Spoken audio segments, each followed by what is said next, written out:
Ende der 80er Jahre, Anfang der 90er war die Creme de la Creme des Weltfußballs in Italien. Mit 24 praktisch bin ich dann zu Inter Mailand vom VfB Stuttgart. Und das war mit Sicherheit der allerwichtigste Schritt in meinem Leben, weil ich als schwäbischer Bub in ein Land kam, wo alles ganz anders funktioniert. Als ich dann nach ein paar Monaten gemerkt habe, dass alles gar nicht so funktioniert, wie es bei mir daheim war, da bin ich erstmal ein paar Mal gegen die Wand gelaufen, habe mir den Kopf angestoßen, bis sie mir dann praktisch klar gemacht haben, wenn ich nicht die Dinge so nehme, wie sie sind, dann ist es besser, du gehst wieder heim.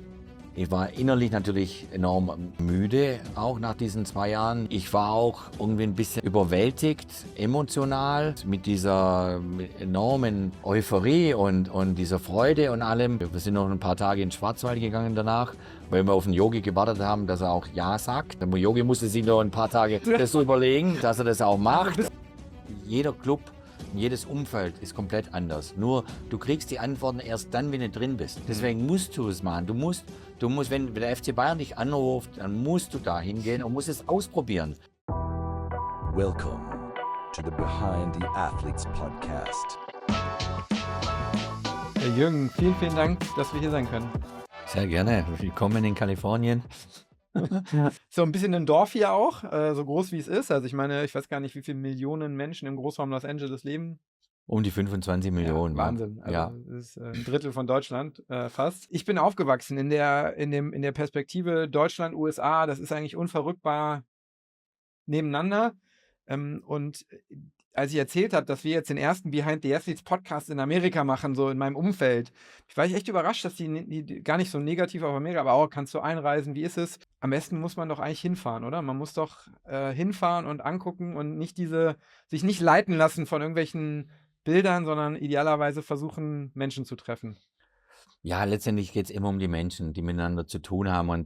Und wir leben jetzt halt in einer Zeit, wo Information sehr vielfältig transportiert wird, wo über Social Media Gerüchte entstehen, Dinge gesagt werden, die überhaupt gar keinen Halt haben. Und letztendlich, du wirst jetzt eigentlich immer mehr, sage ich mal, dazu aufgefordert, es selber auszukundschaften. Ne? Und ich glaube, das ist enorm wichtig, dass wir jetzt die in dieser verrückten Welt jetzt gerade zu tun haben, dass wir uns nicht irgendwie von Vorurteilen leiten lassen, dass wir nicht voreingenommen sind, dass wir nicht urteilen über Menschen und Leute oder Länder, wo wir nicht sind, wo wir nicht hinkommen.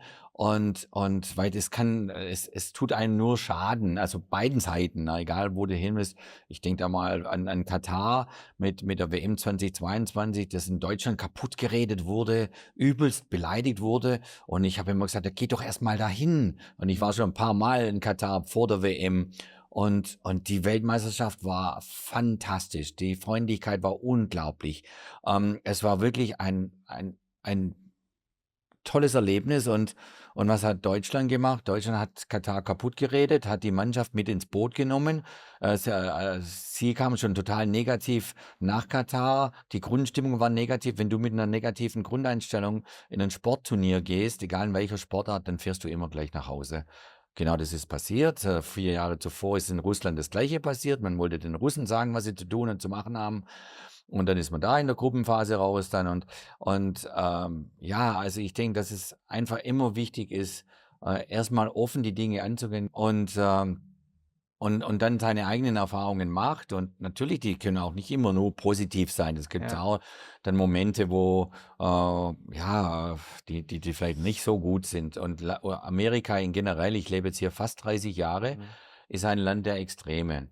Also extrem positiv, und natürlich auch extrem negativ. Und jetzt gerade erleben wir beide Seiten. Wir erleben das Positive nach wie vor und nehmen aber viel Negatives gerade in Kauf. Ja. Wobei wir von dem vielen Negativen viele Hintergründe nicht wissen, die Wahrheiten nicht wissen und warum sie so jetzt verlaufen.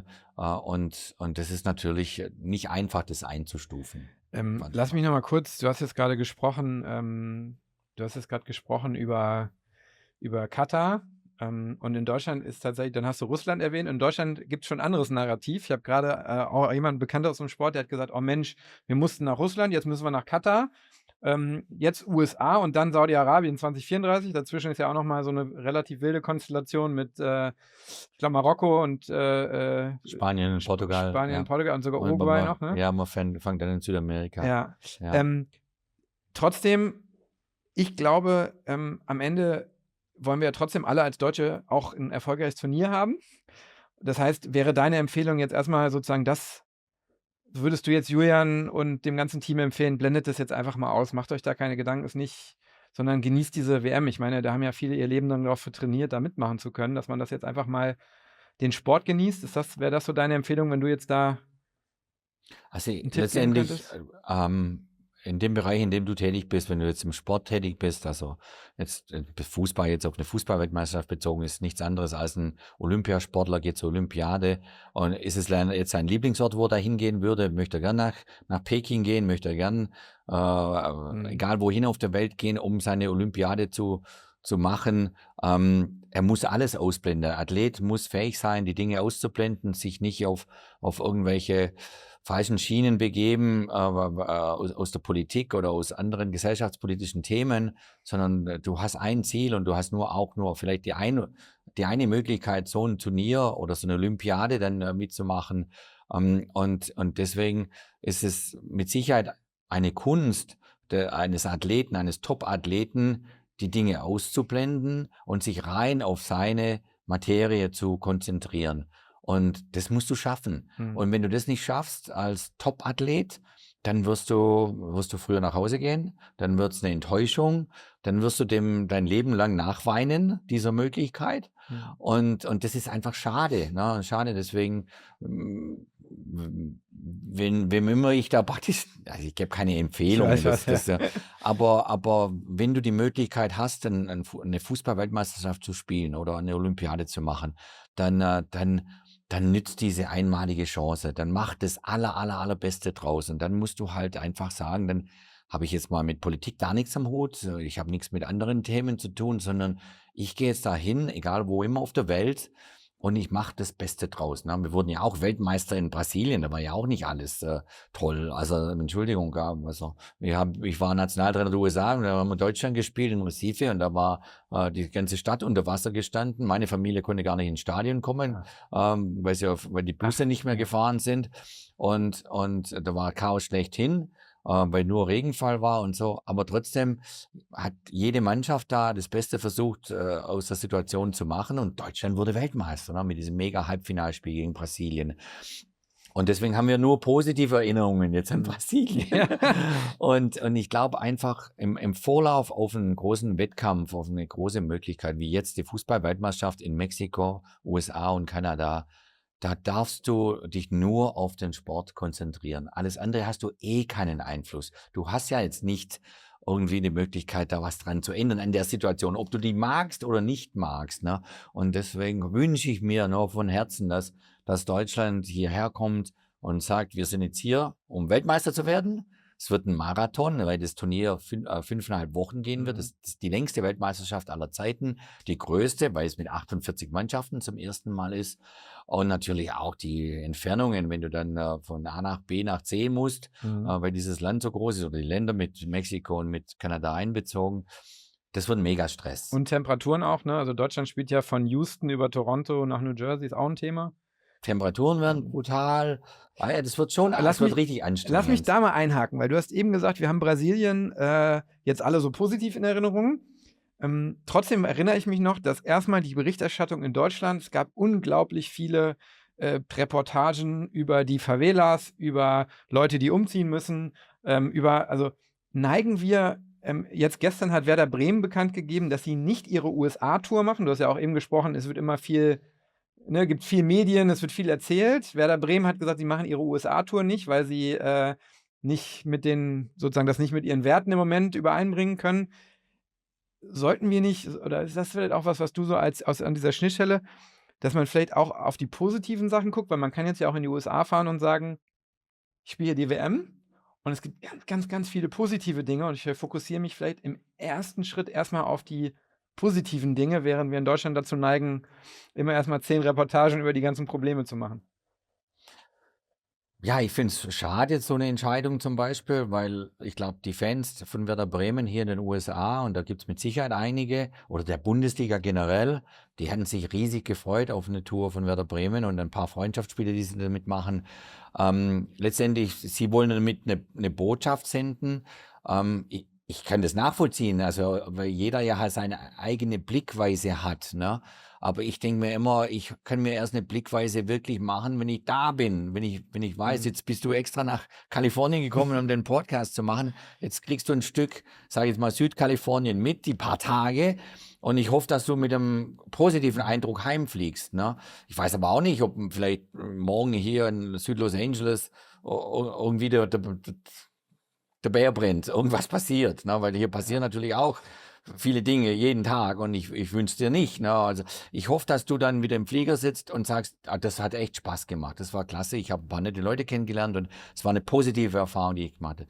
Man kann keine Garantien haben. Ne? Ich bin jetzt mein Leben lang im Prinzip durch den Fußball durch die Welt Mhm. gereist und durfte viele, viele Sachen mitmachen. War zuletzt Nationaltrainer von Südkorea, durfte Südostasien kennenlernen, war dort viel unterwegs, ob das in Malaysia war oder Singapur, China, querbeet und da ist auch nicht alles Gold, was glänzt, Ja. um Gottes Willen. Aber dann versuche ich auch sagen, okay, was ist hier gut, was ist hier nicht so top und so. Und passe ich da rein, passe ich nicht rein.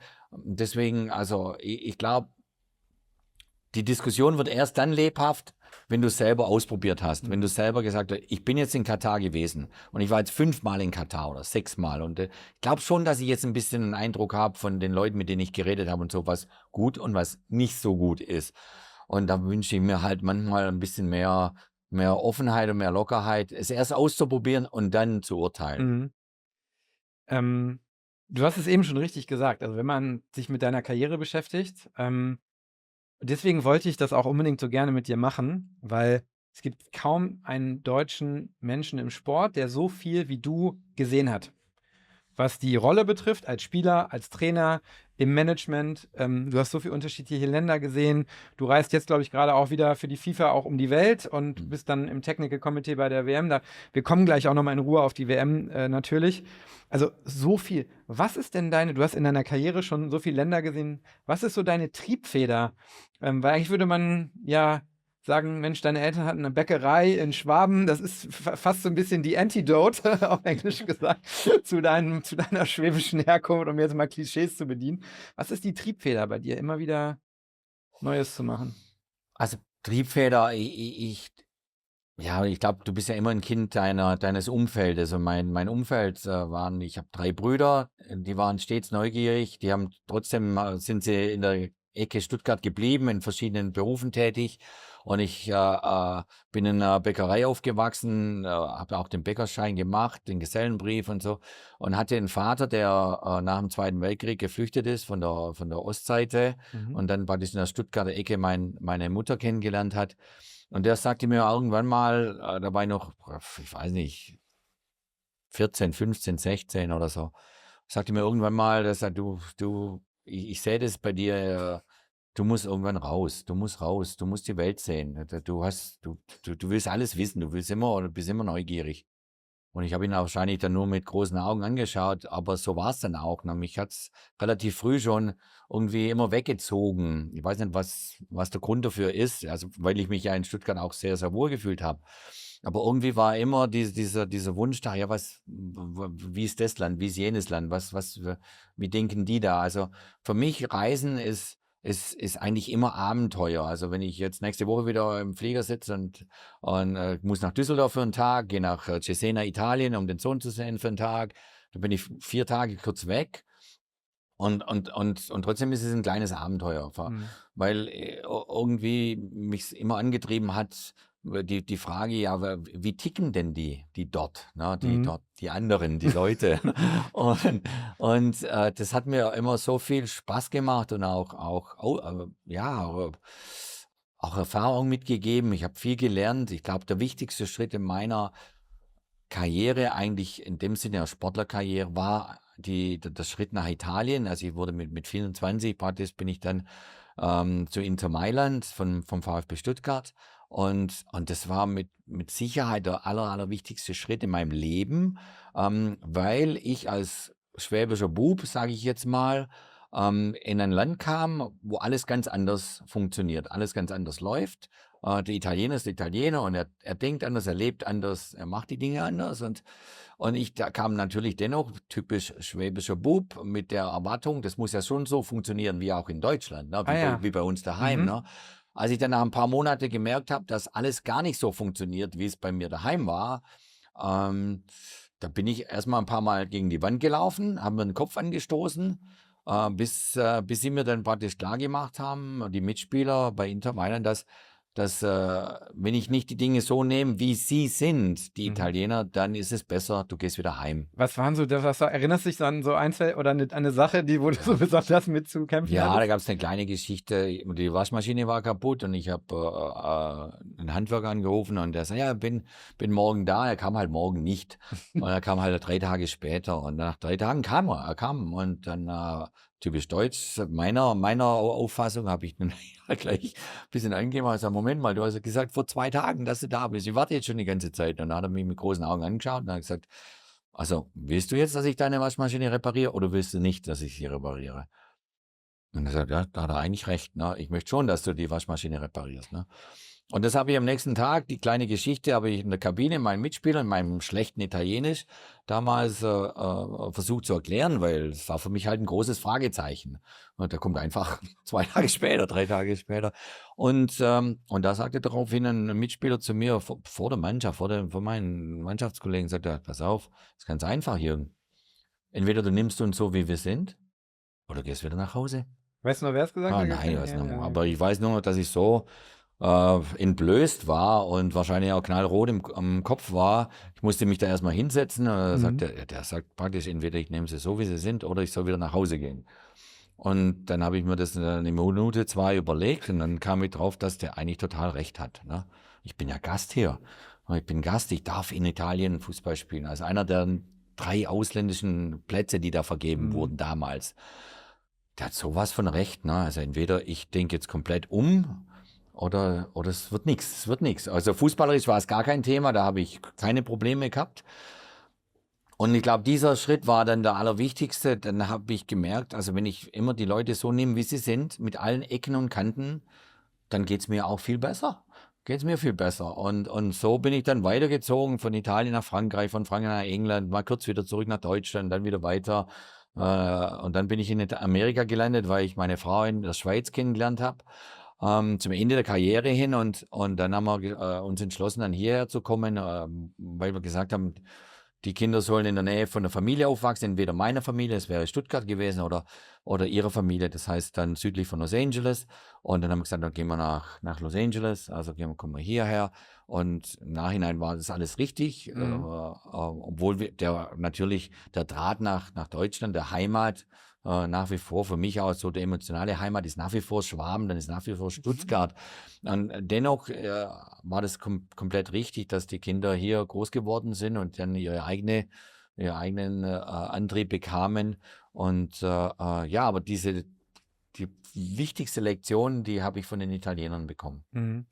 Du wolltest ja auch ins Ausland, ne? Oder habe ich das richtig im Kopf? Also es war jetzt nicht so, dass du da dir das Angebot bekommen hast und gesagt hast, jetzt gehe ich schweren Herzens, sondern wie du gesagt hast, schon auch so diese Neugier. Wie kam das zustande? Also war das damals schon so wie heute, dass gefühlt heute wechseln die Profis ja, das war damals noch nicht so, ne? Die Italien war also das, was heute die Premier League ist. Das ist schon so, das war die beste Liga der Welt. Aber wie du sagst, waren halt nur 3 Ausländer. Also eigentlich bist du. Also damals, Ende der 80er Jahre, Anfang der 90er, war die Creme de la Creme des Weltfußballs in Italien. Da haben wir Diego Armando Maradona, Alemão, Gullit, Van Basten, Rijkaard, Lothar Matthäus, Andi Brehme, Rudi Völler. Da war es automatisch das große Ziel, der Traum, in dieser elitären Liga spielen zu dürfen. Und es war auch unglaublich schwer, da überhaupt hinzukommen, weil du hast nur 3 Ausländerplätze bekommen bei den Vereinen damals. Bis dann der Bosman-Fall kam später und die Grenzen sich aufgemacht haben. Und deswegen war für mich klar, da muss ich hin. Ich muss mich mit denen messen. Ja, und das hat mir auch damals zur Stuttgarter Zeit beim VfB Stuttgart mein Trainer Ari Hahn, ein Holländer, der hat mir das auch ganz direkt ins Gesicht gesagt. Er hat gesagt, du, ich natürlich möchte, dass du so lange wie möglich bei uns bleibst und mir viele Tore schießt, aber letztendlich gehörst du hier nicht hin. Du gehörst nach Italien. Ja, da hast du die Ach, Besten. Und wir haben da 89 dann das UEFA Cup Endspiel erreicht gegen den SSC Neapel mit Diego Armando Maradona. ja. Und da sagte Ari Hahn zu mir, sagt, jetzt schau da genau da drauf. Das ist deine Liga. Ja, natürlich wollen wir UEFA Cup Sieger werden und wollen wir sie schlagen, wenn es möglich ist. Haben wir leider nicht ganz Mhm. geschafft. Aber da gehörst du hin. Es ist ja eigentlich relativ uneigennützig vom Trainer, ne? Weil dem Ari Hahn hätte ja eigentlich sagen müssen, den Klinsmann will ich jetzt so lange wie möglich hier behalten. Braucht man auch solche Mentoren auf dem Weg, die dann das gute Verein auch im Kopf haben? Weil ich kann mir schon vorstellen, dass es auch viele im Verein war, die damals gesagt haben, lass den Klinsmann jetzt bitte hier nicht weggehen. Ja, du brauchst Mentoren. Mhm. Also das ist unglaublich wichtig. Ich glaube, für jeden Athlet, egal in welcher Sportart, du brauchst Unterstützung. Du brauchst Unterstützung von deinem direkten Umfeld, das heißt die Familie, Mhm. in einem richtigen Ausmaß, also in einem richtigen Balance. Und du brauchst natürlich Unterstützung von den Leuten, die um dich direkt im Sport sind. Ne? Der Trainer ist enorm wichtig, aber auch die Leute, die das Umfeld führen, ob das vielleicht jetzt im Fußball wäre, das ein Sportdirektor oder ein technischer Direktor oder selbst die medizinische Abteilung, der Arzt und der Masseur und alle, die mit dir zu tun haben, die sind mitentscheidend, wie du deinen Weg gehen wirst, Mhm. und wie sie dich ein bisschen mitpushen in dieser Entwicklung. Und da hatte ich riesen Glück durch die Bank von Jugendtrainern bis hin zu den ersten Profitrainern und dann natürlich auf höherem Niveau dann VfB Stuttgart dann Ari Hahn zum Schluss und dann Inter Mailand Giovanni Trapattoni, das war der Mega-Trainer schlechthin und dann später Cesar Luis Menotti und Ossi Ardiles, argentinische Weltmeister und Arsène Wenger beim AS Monaco, der jetzt federführend für die FIFA den gesamten technischen Bereich leitet. Also ich habe da echt Glück gehabt. Du hast eingangs ja auch schon mal gesagt, Menschen sind entscheidend. Wenn du da so guckst auf die neuralgischen Punkte in Italien, du hast ja auch gesagt, wir haben eben gesagt, man muss man muss denen sozusagen offen begegnen. Du hast jetzt aber nicht den Mentor irgendwie gesucht, sondern das hat sich dann alles automatisch irgendwie auch ergeben, oder? Oder hast du dann auch bewusst versucht, mit diesen Menschen irgendwie eine stärkere Beziehung aufzubauen, um zu gucken, ja, wie die dich unterstützen können? Oder das hat sich automatisch ergeben, weil du wahrscheinlich einfach neugierig warst und dann ins Gespräch gekommen bist? Ja, also ich glaube, wir alle entwickeln ja eine gewisse Zuneigung zu einer Person, je nachdem, wie die Chemie da ist, ne, in Mhm. jedem Gespräch, egal wo das ist. Und ich glaube, dass da viele in unserem Leben werden zu automatischen Mentoren, Freunden oder halt geselligen Menschen um dich rum, die jetzt nicht unbedingt auf deinen Beruf fokussiert sind. Ne? Also ich hatte da Erlebnisse in Italien gleich am Anfang, da habe ich eine Frühstücksbar gefunden. Ich habe am Comer See gelebt, in so einem kleinen Ort, Cernobbio, das ist neben Como. Mhm. Und da war halt die praktischste Bar um die Ecke, wo ich dann morgens einen Kaffee getrunken habe und ein Croissant gegessen, so typisch italienisches Frühstück. Und dem dieses Café gehört, der war ein verrückter AC Mailand-Fan, komplett Oh, verrückter. da warst du ja beim. Ja, aber wir haben uns irgendwie gemocht, ne? Dann hat er auch mitbekommen, dass ich eine Bäckerausbildung hatte, dass ich also auch weiß, was er da eigentlich tut. Mhm. Also ich stand oftmals in der Backstube mit ihm und man hat nur geplaudert und so. Und dann bin ich da praktisch in den ersten Monaten saß ich immer bei ihm hinten und der hat so einen kleinen Hinterhof gehabt mit meinem italienisch Wörterbuch, großes Übersetzungsbuch und dann habe ich mir einen Artikel aus der Gazzetta dello Sport rausgesucht, den ich jetzt übersetzen möchte und immer wenn ich ins Hadern kam, bin ich kurz rein Nein. mit dem Buch und sage, was meint dieses Wort? Als Diese, Profi bei Inter Mailand. ja, Warst du denn als dort? Interspieler Ja. beim AC Mailand, Kaffeebesitzer. Und dann sind wir natürlich verbandelt gewesen. Ne? Also wenn wir uns da, und dann über die Jahre meine Eltern kamen und meine Brüder, meine Familie und alles. Der hat dann alle kennengelernt, die mit mir zu tun hat, über die Jahre hinweg bis heute. Also wenn ich in Mailand bin, Como bin, dann schaue ich immer bei ihm rein. Und, also wir sind im SMS-Kontakt und so. Und so hast du über die Jahre hinweg viele Beziehungen aufgebaut. Natürlich ein bisschen mehr oder ein bisschen weniger. Wo die Brücke dazu war, in meinem Fall jetzt war der Fußball. Der hat mir diese Brücken gebaut, das hat sie geschafft. Und jetzt, deswegen glaube ich, mag ich auch Reisen so gern, weil ich weiß, wenn ich nach Buenos Aires fliege oder nach Sao Paulo fliege, ich habe Kinderleute, oder ich fliege jetzt nach Seoul oder nach Tokio oder egal was, der Fußball hat mir diese Türen aufgemacht und ist immer irgendwie von Erlebnis gut. Ja, Wahnsinn. Ich würde gerne noch einmal kurz in diese italienische Zeit gehen, weil das lässt sich, glaube ich, heute nicht vorstellen, weil du hast ja gesagt, mit dem Wörterbuch und heute, wenn ich jetzt nach Mailand gehe, kann ich mir vorher 20 YouTube-Videos angucken und kann ganz viel mitnehmen. Und das hört sich ja fast auch an, du hattest dann quasi dieses Café, wo du reingehen konntest.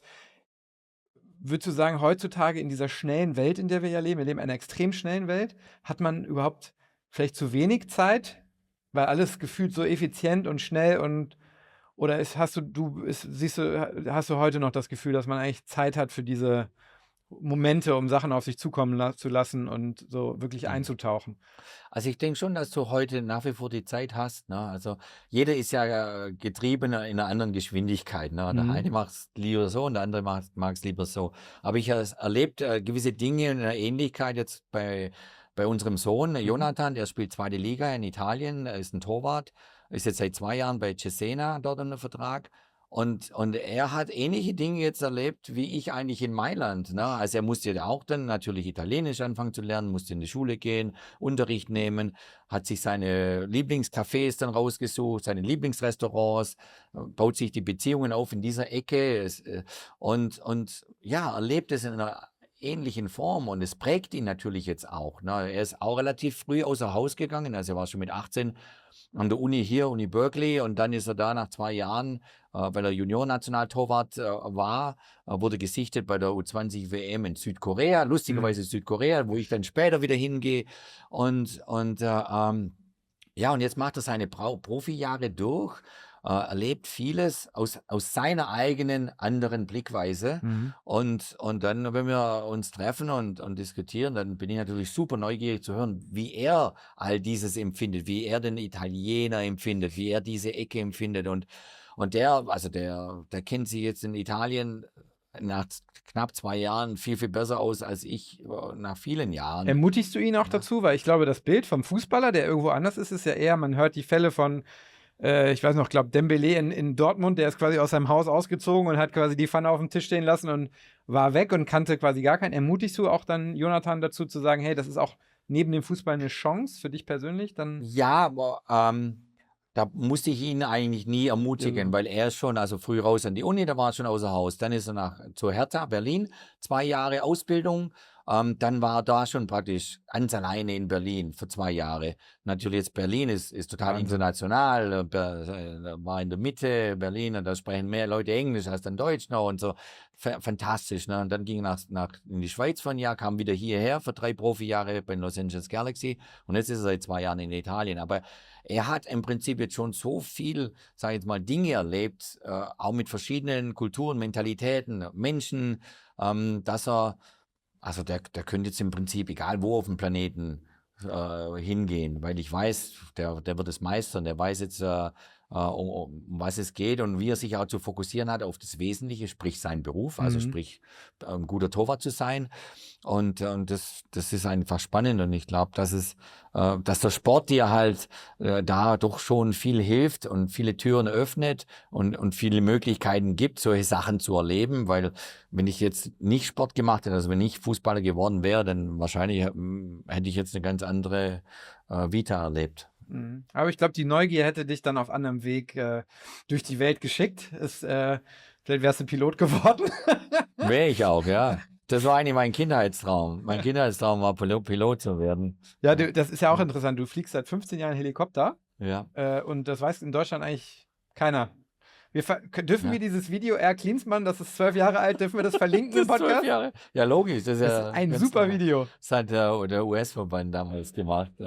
Du als Hubschrauberpilot, hat mich ein bisschen an Maverick erinnert. Ich würde gerne nochmal zu dem Thema auch mit deiner Familie kommen, weil ich kann mir das hier hören viele auch zu, die Eltern sind. Und wir haben so eine verrückte Welt gerade. Und zusätzlich hast du noch künstliche Intelligenz und was auch immer. Aber ich bin auch Vater und frage mich immer so, was bringe ich meinen Kindern eigentlich bei? Wie bereite ich die eigentlich vor auf diese verrückte Welt? Was habt ihr denn bei euren Kindern, bei euren Zweien sozusagen, was habt ihr denen so versucht mitzugeben, damit sie bereit sind für die Welt, jetzt mal unabhängig von Fußball? Ja, also ich glaube, die Werte, die uns vermittelt wurden durch unsere Eltern, waren sehr, sehr wichtig. Jetzt bei meiner speziellen Geschichte muss ich eigentlich zigmal meiner Frau dankbar sein, weil ich war ja Mhm. so viel unterwegs, damals als Profi noch und dann als Trainer. Und der Hauptteil der Betreuung, sage ich jetzt mal, oder Entwicklung, der Erziehung, hat meine Frau gemacht. Also hat danach geschaut, dass die hoffentlich ordentlich erzogen sind, dass sie respektvoll sind, dass sie viele Dinge verstehen, lernen und wird immer wieder in der Diskussion auch mit der Hoffnung, dass wir einen guten Job machen. Das war immer unser Ziel und dass dann, wenn sie dann erwachsen sind, zurückblicken, dann die Kinder sagen würden, ihr habt eigentlich einen guten Job mit uns gemacht. Was würde Ja. Jonathan sagen, was so die Glaubenssätze oder ganz so ein paar Kernwerte sind, die ihr ihm mitgegeben habt?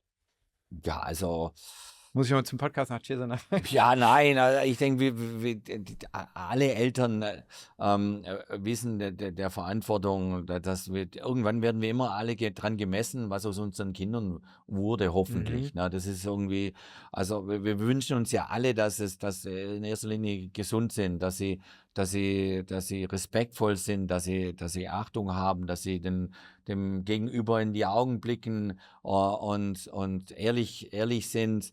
Und wenn sie einen Mist bauen, dass sie es dann auch sagen, dass hoffentlich kommen sie nicht mehr raus damit, ne, und reden drüber. Weil Mist bauen wir alle, ne, Fehler machen wir alle.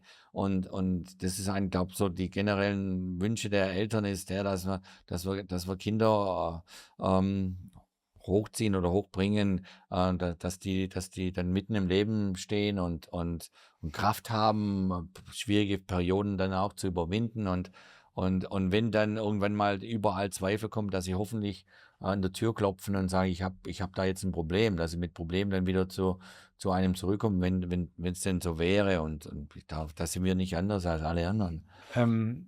Du bist ja wirklich so international unterwegs und guckst so auf die Welt mit so einer Helikopterperspektive, wenn ich es mal sagen darf. Was denkst denn du, was man so jetzt, also ich frage das auch für meine Kinder, was für Skills brauchen denn meine Kinder noch in Zeiten von, weißt du, wir haben früher gelernt, ich musste irgendwas auswendig lernen, weil das stand nirgends, damit ich es im Kopf habe. Was denkst du denn, braucht man in der Welt an Skills und Fähigkeiten, um da gut durchzukommen? Ja, also ich denke, die Grundeigenschaften, die wir uns wünschen als Eltern, also gerade der Respekt füreinander, gegeneinander und dann die Leute so zu nehmen, wie sie sind, was ich auch Mhm. erst lernen musste, ne, vom Ja. Italiener, es gibt schon gewisse Grundwerte, die wir alle uns wünschen füreinander. Ich denke, wenn wir fähig sind, den Kindern mitzugeben, dass sie, bevor sie zu einer Beurteilung kommen, irgendwann später, auch wenn sie dann erwachsen werden und so, dass sie sich immer versuchen sollten, in die Lage des anderen ein bisschen reinzuversetzen. Warum jetzt denkt der andere so? Warum ist er so? Ähm, Warum handhabt er die Dinge so? Also der Fußball hat mir praktisch die Türen aufgemacht für verschiedene Länder, Kulturen, Denkweisen. Und wenn ich jetzt praktisch dem Asiaten oder zum Beispiel dem Koreaner begegne ich ihm heute komplett anders als zuvor. Mhm. Weil zuvor hatte ich noch nicht die Möglichkeit, ne, mit den Koreanern zu tun zu haben. Und jetzt weiß ich, was bei ihnen in ihrer Kultur, in ihrer Gesellschaft wichtig und was nicht so wichtig ist. Mhm. Ja. Und deswegen hoffe ich halt, dass die nächste Generation dem anderen gegenüber immer diese Offenheit hat, dass er, Moment, warum sagst du jetzt dies oder warum handelst du jetzt das? Weil er natürlich aus seiner Kultur kommend, es wurde ihm so beigebracht, ne? Und uns wird es anders beigebracht. Und also einfach die Offenheit ist, denke ich, ein ganz, ganz Mhm. großes Thema. Ja, ist ja interessant. Ich habe Ja. nämlich ein bisschen schmunzeln müssen. Das bringt uns ein bisschen wieder zu deiner Karriere zurück, weil du bist relativ früh ins Ausland, warst in Monaco, Tottenham und dann hast du den Wechsel wieder zurück nach Deutschland gemacht zu Bayern und bist damals zu Bayern gegangen. Und da habe ich jetzt so als Betrachter der Karriere irgendwie gedacht, Also hätte ich dich vielleicht noch in einem anderen Land vielleicht erwartet. Was kam denn damals sozusagen zusammen, dass du zu Bayern gegangen bist? Dem Ja, zum einen, auch ein Ausland aus Schwaben natürlich, ist Bayern ja, auch Ausland? natürlich, also die Entscheidung, die war in 15 Sekunden getroffen, weil ich saß oder mit Okay. meiner Frau in London daheim und dann klingelt das Telefon und ich sehe auf dem Telefon ist Franz Beckenbauer. Und wenn der anruft, dann ist es meist was Wichtiges. Ne? Und in ein paar Sekunden sagte er, pass auf, wir wollen dich beim FC Bayern.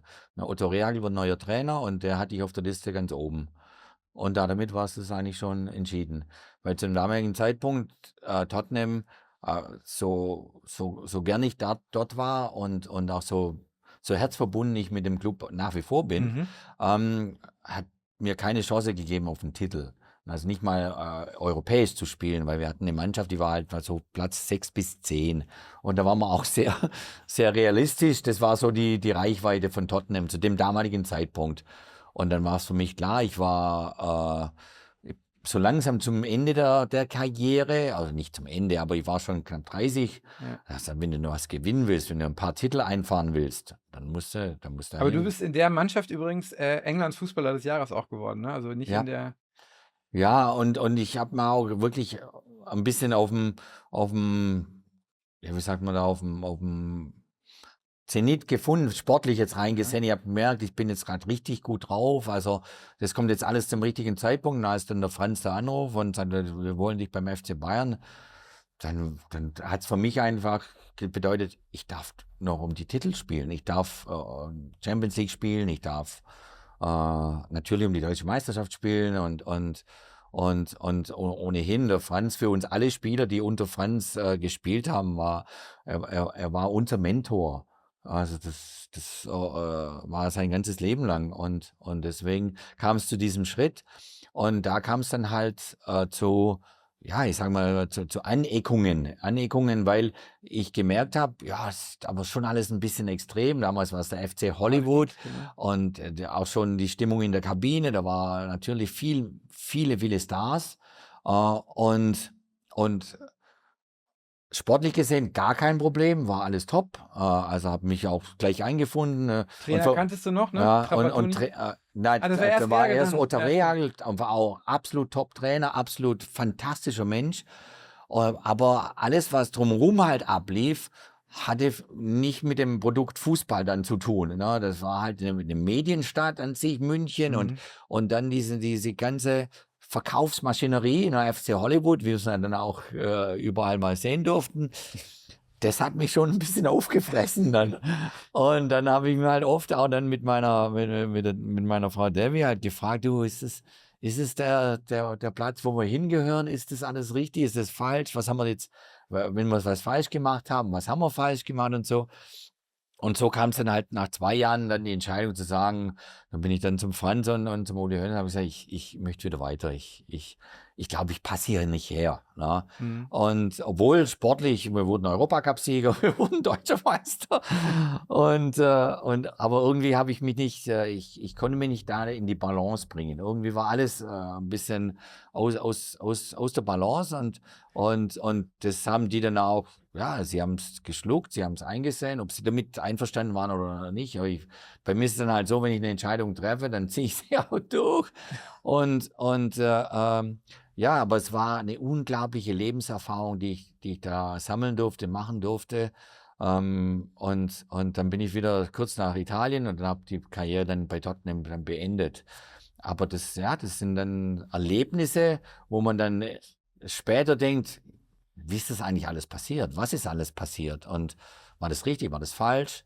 Aber die musste dann irgendwann so akzeptieren, wie sie sind. Ja, also zwei wirklich wahrscheinlich ein bisschen naive Fragen, aber ich frage mich dann, wenn man dann angerufen wird, muss man dann nicht auch als Fußballer übers Geld sprechen? Also als sie dich angerufen haben und gab es vielleicht da was du aus der Premier League auch mitgenommen hast?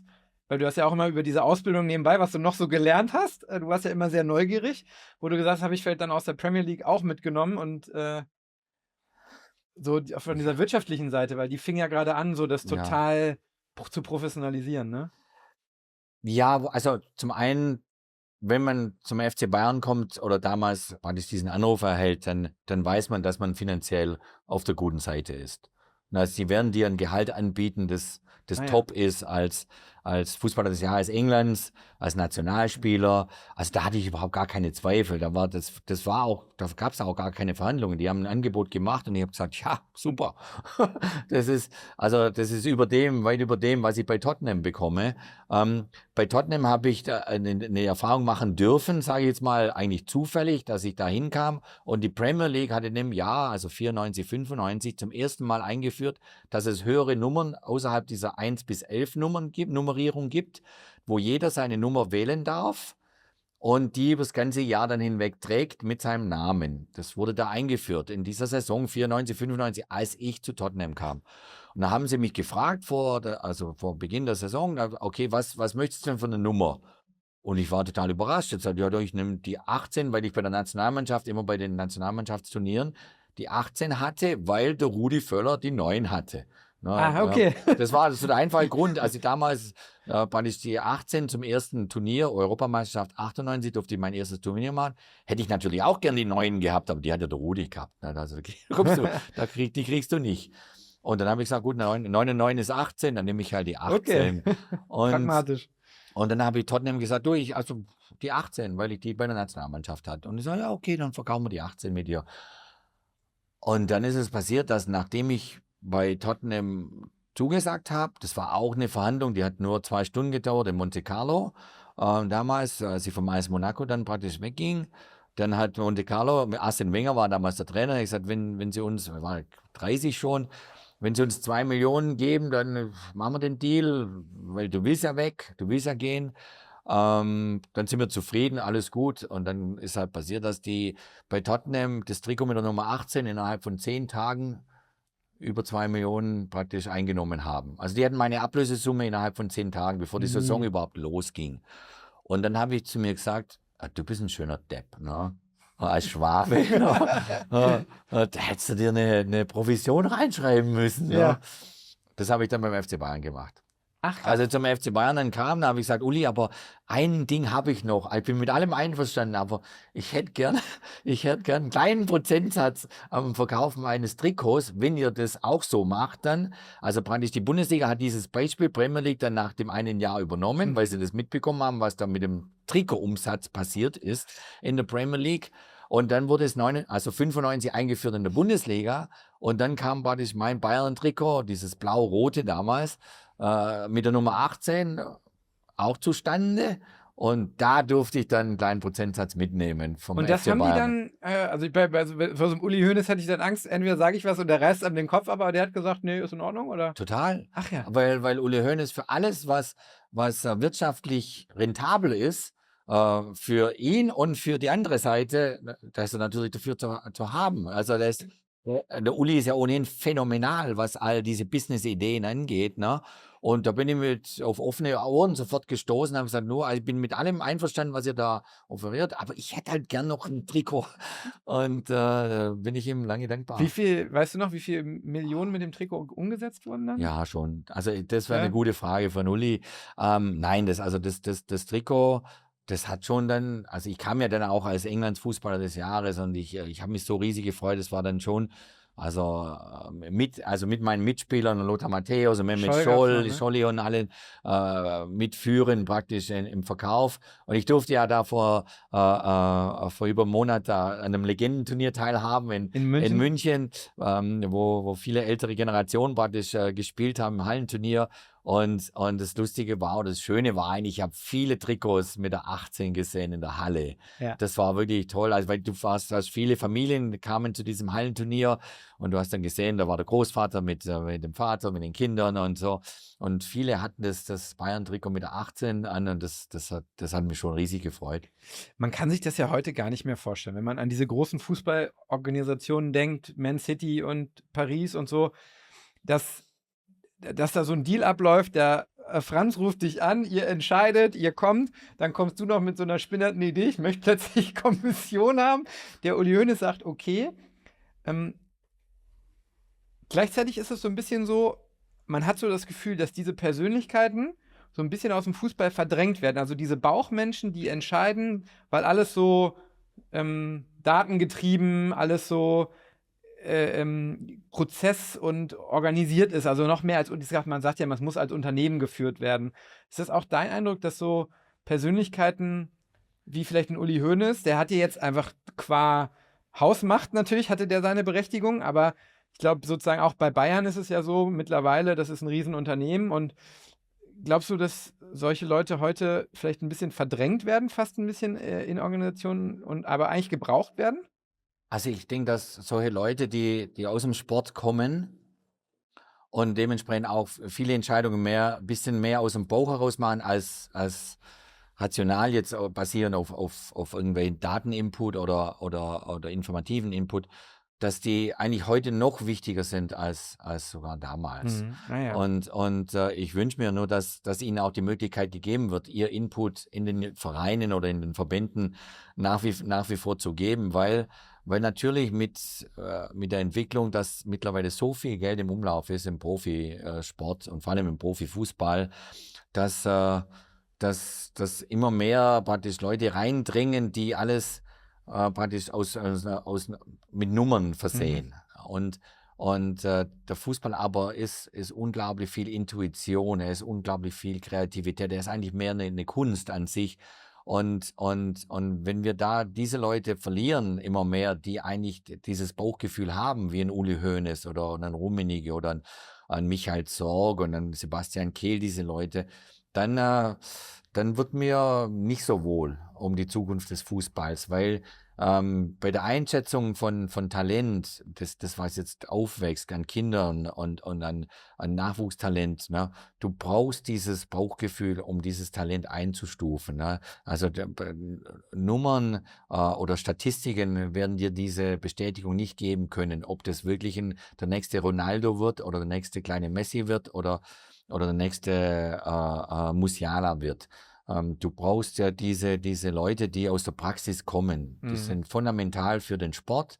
Und also da natürlich jetzt in meinem Sport wäre es der Fußball.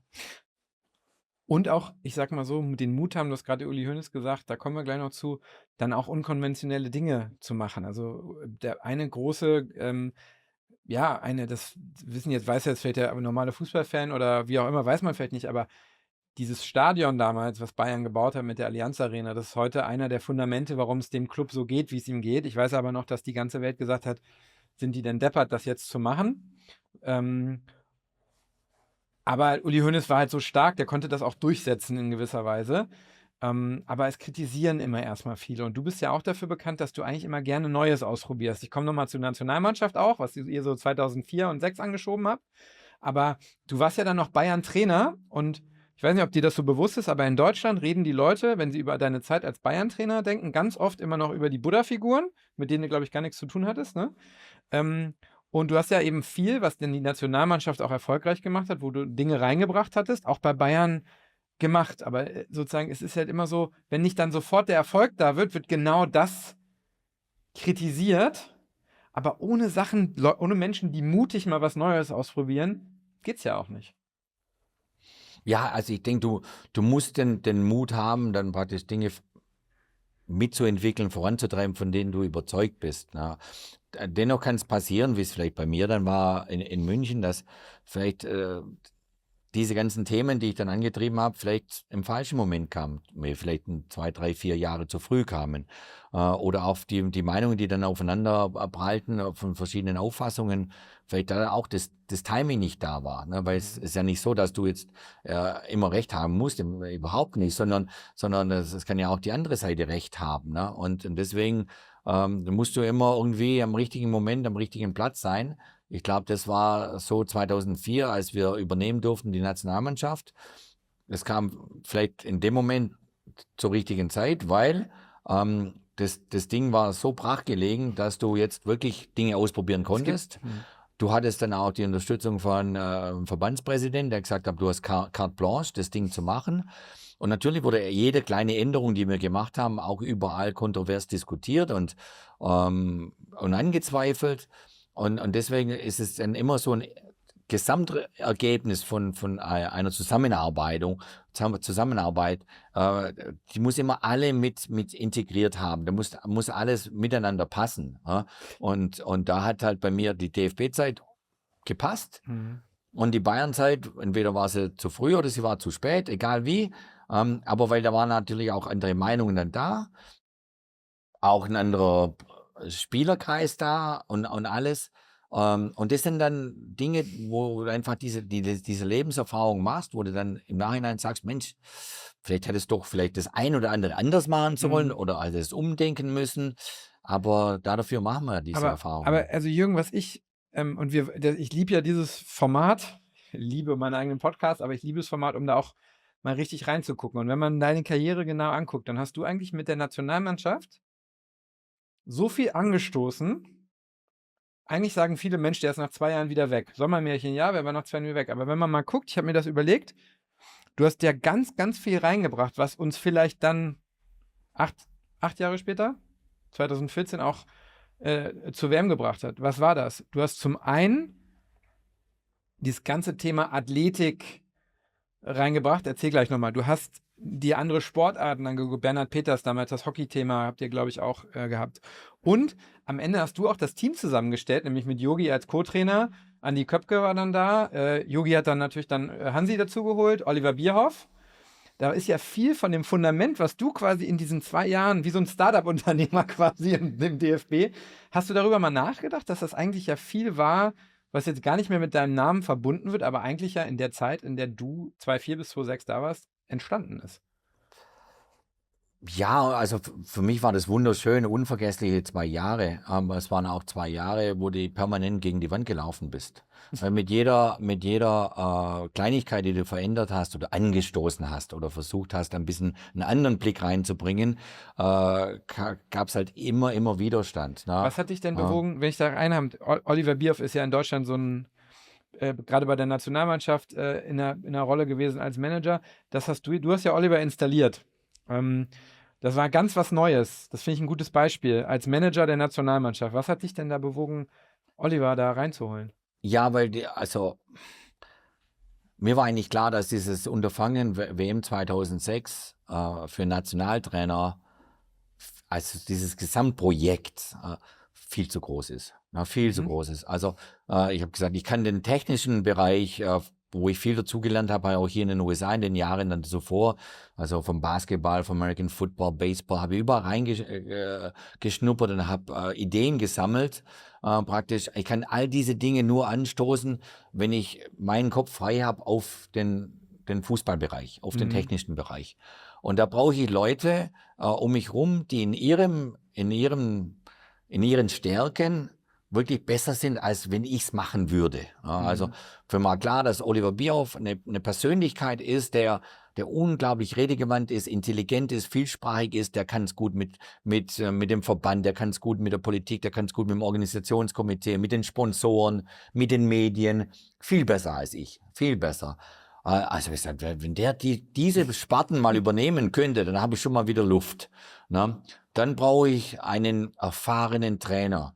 Und ich durfte den Trainerschein mit dem Yogi machen, 2000. Da musste er nur noch ein paar Restscheine ablegen und wir durften das dann mit der 90er, 96er Mannschaft damals mal zum Spezialkurs.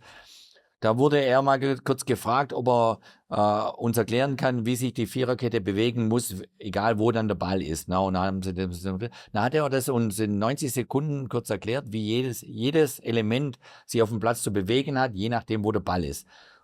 Und dann habe ich damals, weiß ich noch sehr gut, es war in der Halle, dann habe ich zum Guido Buchwald gesagt, neben mir, und er sagt, Guido, wie viele Trainer haben wir gehabt über die Jahre? Ja, jetzt kommt der daher und der erzählt mal kurz in 90 Sekunden ganz präzise, ganz einfach, verständlich, wie sich jeder zu verschieben hat, innerhalb kürzester Zeit. Das leckt mich. Und dann, dann praktisch ist mir das gleich wieder in den Sinne gekommen, ich brauche jemanden an meiner Seite, und der Yogi war ja Cheftrainer, er hat vor dem VfB Stuttgart im Europacup-Finale geführt, der war in der Türkei, zu dem Zeitpunkt war er kurz bei Austria Wien, da war er gerade eigentlich entlassen, also er war verfügbar, aber eigentlich noch unter Vertrag bei Austria, wurde noch bezahlt und so. Und dann kam mir der Yogi sofort in den Kopf, das wäre der Richtige an der Seite. Und dann das Thema Torwart war dann noch ein eigenes Thema für sich, als dann da in die Köpke stieß. Aber mir war halt bewusst, dass diese Komplexität dieser 2006 Weltmeisterschaft viel zu groß ist für mich. Wenn ich's so im Alleingang machen möchte, so als Cheftrainer und du machst alles, Aber ne? ist die Versuchung nicht, weil man kennt ja diese Trainer-Sonnenkönige in Anführungsstrichen, die auch nichts neben sich dulden, die ja eigentlich sagen, okay, jetzt bin ich hier, ich will gar nicht so viel neben mich haben, die auch mir Teil der Sonne klauen wollen. Ist das irgendwie dann auch sozusagen eine Stärke, die man haben muss, dass man eben weiß, was man kann, was man nicht kann und sich da nicht irgendwie Angst hat, dass einem zu viele reinreden sozusagen? Und, Ja, bei mir war aber meine Blickweise war halt eine andere. Ich lebte dann schon 6 Jahre hier mhm. und ich glaube, ich habe immer die Dinge irgendwie ein bisschen mehr aus 'ner Distanz gesehen und habe sie immer wieder hinterfragt, habe gesagt: „Macht das Sinn? Macht jenes Sinn? Was wäre, wenn du es anders machen würdest?“ Und ich habe halt von den Amerikanern dann hier im Sport, war mal bei Phil Jackson bei den Los Angeles Lakers, habe ich da hospitiert, dann habe ich mich mit Billy Beane getroffen, der schon damals diesen Mhm. Datenansatz hat, Moneyball, Mhm. war mit den Oakland A's. Da habe ich ihn im Trainingslager in Phoenix besucht und dann war ich mal mit Pete Carroll, damaligen Legendär. Trainerlegende im American Football mit der Universität of Southern California, habe ich mir mal 2 Tage lang alles sein Scouting angeschaut, bevor er dann Trainer wurde bei den Seahawks und dort dann die Super Super Bowl. Bowl gewonnen hat. Und so durfte ich lernen, habe ich gesagt: „Mensch, die sind doch alles so viel weiter als wir im Fußball.“ und all diese Dinge habe ich gesammelt und als dann praktisch die Frage kam: „Würdest du zur Verfügung stehen, die Nationalmannschaft zu übernehmen?“ Nachdem 2 andere Trainer mit Ottmar Hitzfeld und Otto Rehagel abgesagt haben, dann habe ich gesagt: „Ja, traue ich mir auf jeden Fall zu, aber dann brauche ich ein gutes Team um mich rum.“ Mhm. Das war mir sehr bewusst ja, und so haben wir dieses Team dann Schritt für Schritt Aber es aufgebaut. gab ja eben, du hast es ja angesprochen, diesen Gegenwind und auch für Oliver gab es ja viel von diesem Gegenwind. Und es gibt eigentlich immer Gegenwind bei Dingen, wo die Leute sagen, das ist was Neues, gerade in Deutschland. Ähm, Ja. einfach trotzdem machen, ne? Ja, also ich glaube, dass dann die beste Entscheidung damals war, für diese 2 Jahre, 2004 bis 2006 zur WM, die beste Entscheidung, die ich je getroffen habe, war, dass ich meinen Wohnsitz in Los Angeles behielt.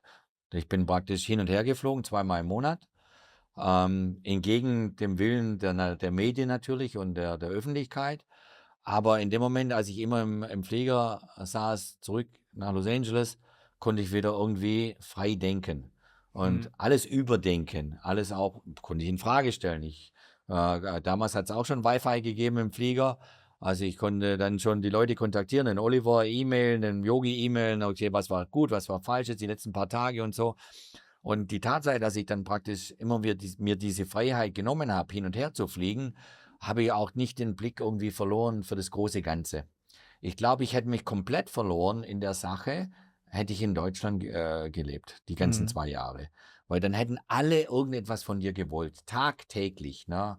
Von der Politik zum Organisationskomitee, zum Verband, zu den Fans natürlich, den Medien. Du wärst nur noch unterwegs gewesen für die Sache. Die Sache ist die 2006 WM, aber du wärst nicht mehr fähig gewesen, die Dinge mit Abstand zu betrachten, die Diskussion zu haben, wie wollen wir die Mannschaft entwickeln? Wie wollen wir sie entwickeln? Wie können wir andere Dinge implementieren von anderen Sportarten, die dort schon jahrelang gemacht werden? Ne?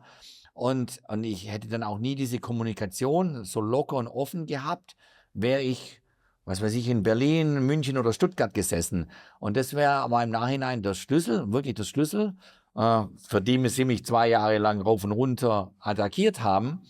Aber deswegen konnten wir dann amerikanische Fitnesstrainer implementieren, einen Sportpsychologen mit reinzubringen. Ja, mit anderen, mit Bertrand Peters zu diskutieren, was macht ihr Hockeyleute dort?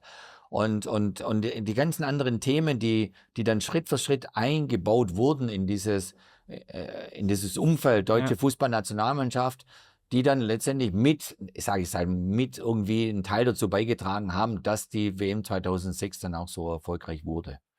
Ähm, in meiner Unternehmerwelt oder Startup-Unternehmerwelt, also aus meiner Sicht, wenn du jetzt gerade 18 wärst, würde ich sagen, der Jürgen Klinsmann ist der perfekte Startup-Gründer, weil im Startup musst du eine Vision haben, du musst ein Team aufbauen können, ja, du musst die Leute mitnehmen, du musst aber auch gleichzeitig den Überblick behalten. Also ich habe jetzt hier gerade aufgeschrieben, eigentlich das plus das plus das gleich alle Fähigkeiten eines Unternehmers, gerade für die ersten Jahre. Da komme ich aber dazu, die ersten Jahre. Und dann hast du gesagt, 2006, nach dem dritten Platz, du gehst. Und das hat ja viele überrascht, weil das war ja eine riesen Euphorie in Deutschland. Frage, was hat dich dazu bewogen, dann zu gehen? Und die zweite Frage schon mal vorweg, hast du mal jemals darüber nachgedacht, wie es weitergegangen wäre, wenn du geblieben wärst? Nee, irgendwie hatte ich das, also auch natürlich in Absprache mit meiner Frau. Wir hatten das Gefühl, okay, wir wurden zwar nicht Weltmeister, aber irgendwie, wir hatten das Gefühl, wir haben den Job getan. Wir haben die Türen aufgemacht für all diese verschiedenen Ansätze.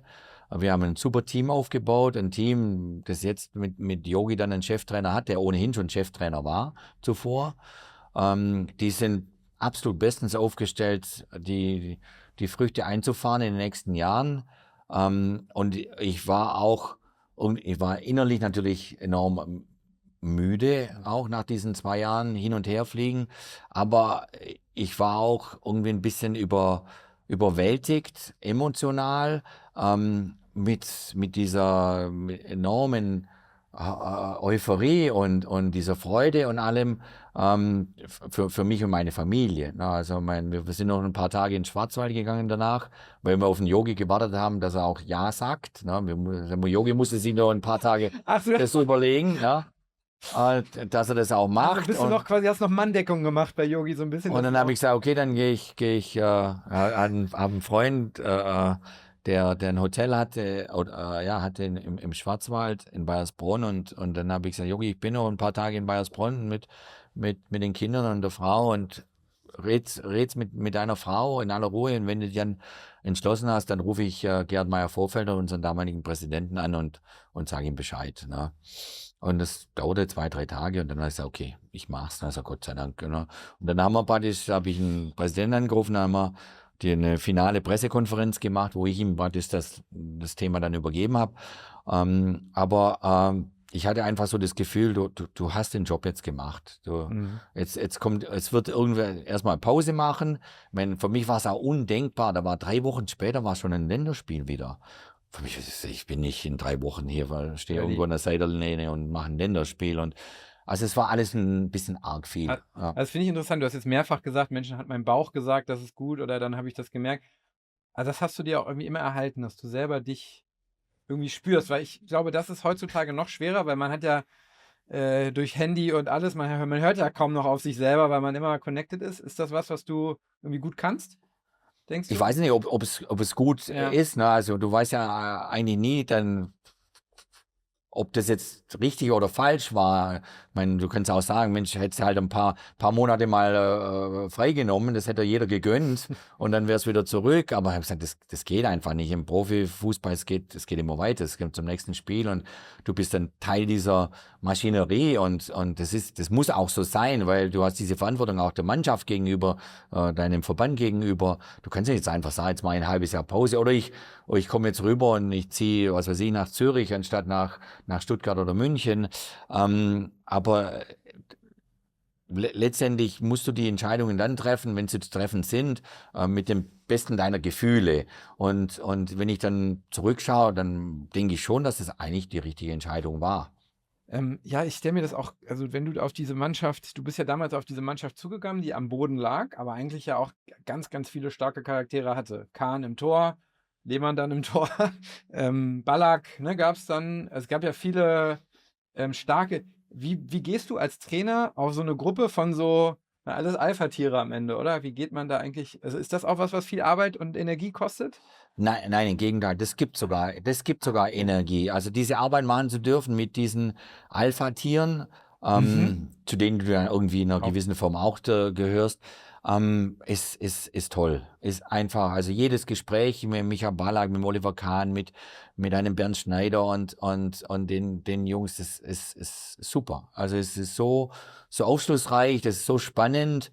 Und das ist eigentlich auch die spannende Arbeit eines Trainers. Du willst als Trainer mit diesen Alpha-Tieren arbeiten, tun, diskutieren, auch kontrovers hier und da und auch diese extremen Gefühle erleben, die dann zum einen positiv sein können, zum anderen aber auch herausfordernd sein können. Ich denke jetzt dann zum Beispiel an den Moment, als wir Oliver Kahn gesagt haben, dass er erstmal nicht die Nummer 1 ist, dass wir mit Jens Lehmann ins Turnier gehen. Das war 2-3 Monate vor dem Turnier. Boah, da hast du schon einen Klotz in deinem Magen liegen und denkst, Mensch, wie nimmt er das jetzt auf? Er ist ja ein absoluter Weltklasse-Torwart, ein Megatyp. Und Was hat denn diese Entscheidung in dir damals so reifen lassen? Weil ihr wart ja eben noch, nach dem Turnier warst du ja in einer starken Position. Vor dem Turnier habt ihr, glaube ich, auch 3 Monate vorher da gegen Italien ganz hoch verloren. Oder habt ihr 3 Monate vom Turnier haben wir in Italien 4-1 verloren, da haben wir richtig auf die Mütze bekommen. Da wurde alles angezweifelt und dann kam es dann auch zu dieser Diskussion. Der FC Bayern hat sich gewünscht, dass wir jetzt sagen, wer ist jetzt die Nummer 1? Und dann haben wir gesagt, gut, dann kommen wir dem Wunsch nach. Und dann haben wir das Stunden rauf und runter diskutiert, weil beide Weltklasse sind. Also Jens Lehmann mit einer anderen Form des Torhüters, praktisch aus dem 16er rauskommend, also spielerisch und so. Und Oliver ist halt einfach, der hat eine Ausstrahlung, der macht dir Angst. Ne? Also, und also beides, Deutschland war das 2 Weltklasse-Torhüter und einer darf halt nur spielen. Und dann haben wir das rauf und runter diskutiert, kam dann zur Entscheidung, dass wir jetzt mit dem Jens erstmal ins Turnier gehen möchten und ihm die 1 geben. Aber dann weißt du natürlich nicht, wie jetzt der Oliver das auffasst, ja, weil er ist ja Welttorhüter. Wie war das und denn? er ist vom FC Bayern und er ist ein mega guter Typ. Und ja, nee, das war, also ich musste ihm dann praktisch die Entscheidung mitteilen. In München war das dann.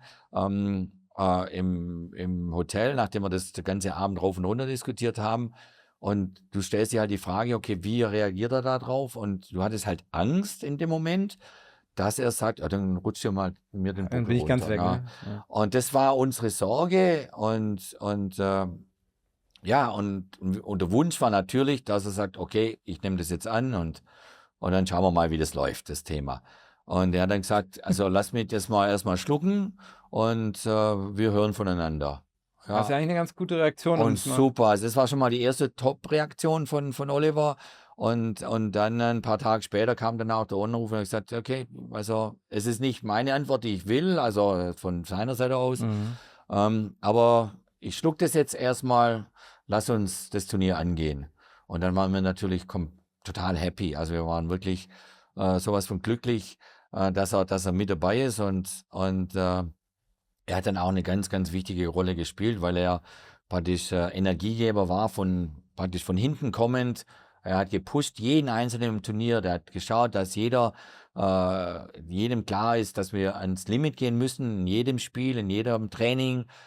Also es war sensationell, die Rolle von Oliver Kahn bei der WM 2006 war gigantisch. Wahnsinn, das ist, glaube ich, bei vielen nicht so bekannt. Jeder kennt diesen Moment mit dem Zettel, das ist so ein bisschen für die Presse, aber das war so, dass er so eine Rolle gespielt hat. Hat sich ein bisschen, vielleicht ganz kurzer Exkurs, überrascht, dass das dann in Bayern nicht so geklappt hat, weil, vielleicht ganz kurz, ich habe mich damit ziemlich stark beschäftigt auch und ich finde nach wie vor, das ist ja ganz negativ belegt, seine Zeit als Bayern-Vorsitzender, aber eigentlich hat er ganz viel auch angestoßen, zum Beispiel, was jetzt heute bei Bayern ganz gut funktioniert. Hat dich das überrascht? Weil eigentlich, ich glaube schon, dass er das gut hätte machen können. Vielleicht war es wieder so ein falscher Zeitpunkt oder? Ja, da kommt es halt immer aufs Timing drauf an und auch die Konstellation, wie ist in dem Moment, wenn du jetzt da reinkommst, wie ist dein Kader jetzt gerade bestückt, passen die Dinge zueinander, also funktioniert die Kabine, was du nie weißt, bevor du da dann reinkommst, das vorab kannst du es nicht wissen. Ja, wie kannst du den Transfermarkt noch bestücken, wie passt das und wie passt auch deine Persönlichkeit, deine eigenen Eigenschaften jetzt zu diesem Gesamtbild FC Bayern. Und manchmal passt sofort, wie jetzt bei Vincent Kompany, sensationell. Das hätte ja keiner gedacht, wie phänomenal das funktionieren kann. Da passt es jetzt, aber vielleicht war es beim Oliver in dem Moment ja zu früh, oder zu spät oder ich weiß es auch nicht. War es bei mir dann als Trainer auch? Wäre es 2 Jahre später gekommen, hätte es die und die Spieler gehabt, aber ich habe halt die und die Spieler gehabt, aber da darfst du eigentlich nie dann, was weiß ich, anfangen an den Dingen zu zweifeln, sondern das musst du einfach so akzeptieren, wie es dann war. Ja, eine Frage, die ich mir so als Laie immer stelle, du hast teilweise so gute Trainer, die dann scheitern. Nehmen wir jetzt mal Xabi Alonso in Madrid. Vorher macht er mit Leverkusen Historisches und in Madrid klappt es nicht. Und ich habe mir immer gefragt, was macht denn eigentlich einen guten Trainer aus? Und es gibt immer wieder diese Situationen, wo die eigentlich besten Trainer dann irgendwie, wo es halt nicht klappt. Also wird dieses Umfeld manchmal unterschätzt oder wäre das was, wo du auch vielleicht als Trainer, wenn du darauf zurückblickst, sagst, eigentlich muss man sich mit der Gesamtkonstellation, in der man da so agieren muss, noch stärker beschäftigen, als jetzt nur mit sich selber und der Mannschaft? Also, du kriegst die Antwort nie zuvor. Das heißt, ein Xabi Alonso muss zu Real Madrid gehen, um das auszuprobieren. Kann ich es dort? Kann ich mit denen? Passe ich da rein? Leverkusen ist natürlich ein ganz anderer Club, ist eine ganz andere Konstellation. Wie ticken sie? Also, jeder Club, jedes Umfeld ist komplett anders. Nur, du kriegst die Antworten erst dann, wenn du drin bist. Deswegen musst du es machen. Du musst, wenn der FC Bayern dich anruft, dann musst du da hingehen und musst es ausprobieren. Passe ich nicht. Wenn es nicht passt, dann ist es halt so. Ja, aber ein Vincent Kompany kam von einem Abstieg von der Premier League. Wie können die Vincent Kompany nehmen, der gerade abgestiegen ist von der Premier League? Wer hat das bei Bayern, weißt du das, wer das so richtig Nein, dann durchgesetzt hat? Weil es ja auch ein Risikomove eigentlich, ne? Absolut war es ein Risikomove, ne? Aber auf einmal stellt sich die Konstellation, dass es super passt, weil er kann es unglaublich gut mit den Spielern. Er ist eine Respektperson, hat sehr viel Erfahrung gesammelt, gute und schlechte Erfahrungen. Und jetzt lebt er es in einer ganz anderen Form, in einer ganz anderen Unterstützung in dem Umfeld des FC Bayern. Ja. Und so wirst du Stationen gehen als Trainer, wo du reinpasst, aber du weißt es erst dann, wenn du drin bist oder auch nicht reinpasst. Ne? Aber du kannst nicht vorab sagen, das mache ich jetzt nicht, weil da passt mir jetzt der Kader nicht. Ne? Oder natürlich, wenn du vorab weißt, wer die Verantwortlichen sind in dem Verein und du sagst, also die passen eh nicht zu mir, dann lasse ich die Finger weg. Aber es ist ganz, ganz selten der Fall. Also. Aber eigentlich spricht das ja auch, dass man Leuten eben diese zweite Chance gibt. Ja, das ist ja so, glaube ich, was in den USA, wieder aus meiner Startup-Welt, in den USA ist Scheitern als Unternehmer was Gutes. Der hat schon mal was gelernt, okay, lass ihn nochmal versuchen. Ja. In Deutschland ist es so ein bisschen, da war die Diskussion zum Beispiel, wenn der Kompanie nicht klappt, dann ist Eberl seinen Job los, so ein bisschen. Ne? Und dann hatte Max Eberl, obwohl der, glaube ich, sehr federführend da involviert war. Also ist dieses zweite Chance geben eigentlich, müsste man das öfter machen, würdest du sagen? Oder so in einer? Ja, unbedingt. Dritte, vierte Chance.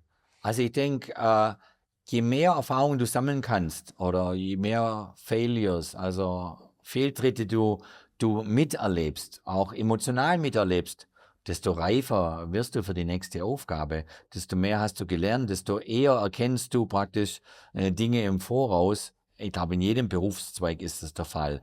Und ich denke schon, dass der Amerikaner da generell eine ganz andere Offenheit dafür hat, des Scheiterns. Ja, also es ist nichts Schlimmes, Böses, wenn du in deiner Funktion, egal in welchem Berufsumfeld, du mal gegen die Wand läufst und scheiterst. Ne?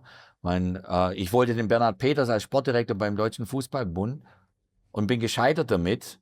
Ne, man hat ihn nicht angenommen, man hat dann praktisch Matthias Sammer installiert, kurz noch vor der WM, als Sportdirektor, den ich nicht wollte in der Position. Aber ich glaube, das war eine, wie sagt man da, war halt eine vergebene Chance, sage ich jetzt mal, für den Fußball mit einer Person außerhalb des Fußballs mal richtig aufzuwachen. Ja, und wer hat ihn dann sofort zu sich genommen? War die TSG Hoffenheim dann unter Dietmar Hopp. Der hat mich angerufen und gesagt, warum wolltest du denn diesen Bernhard Peters da? Dann habe ich dem in 90 Sekunden erklärt, warum ich den wollte. Dann nehmen wir ihn.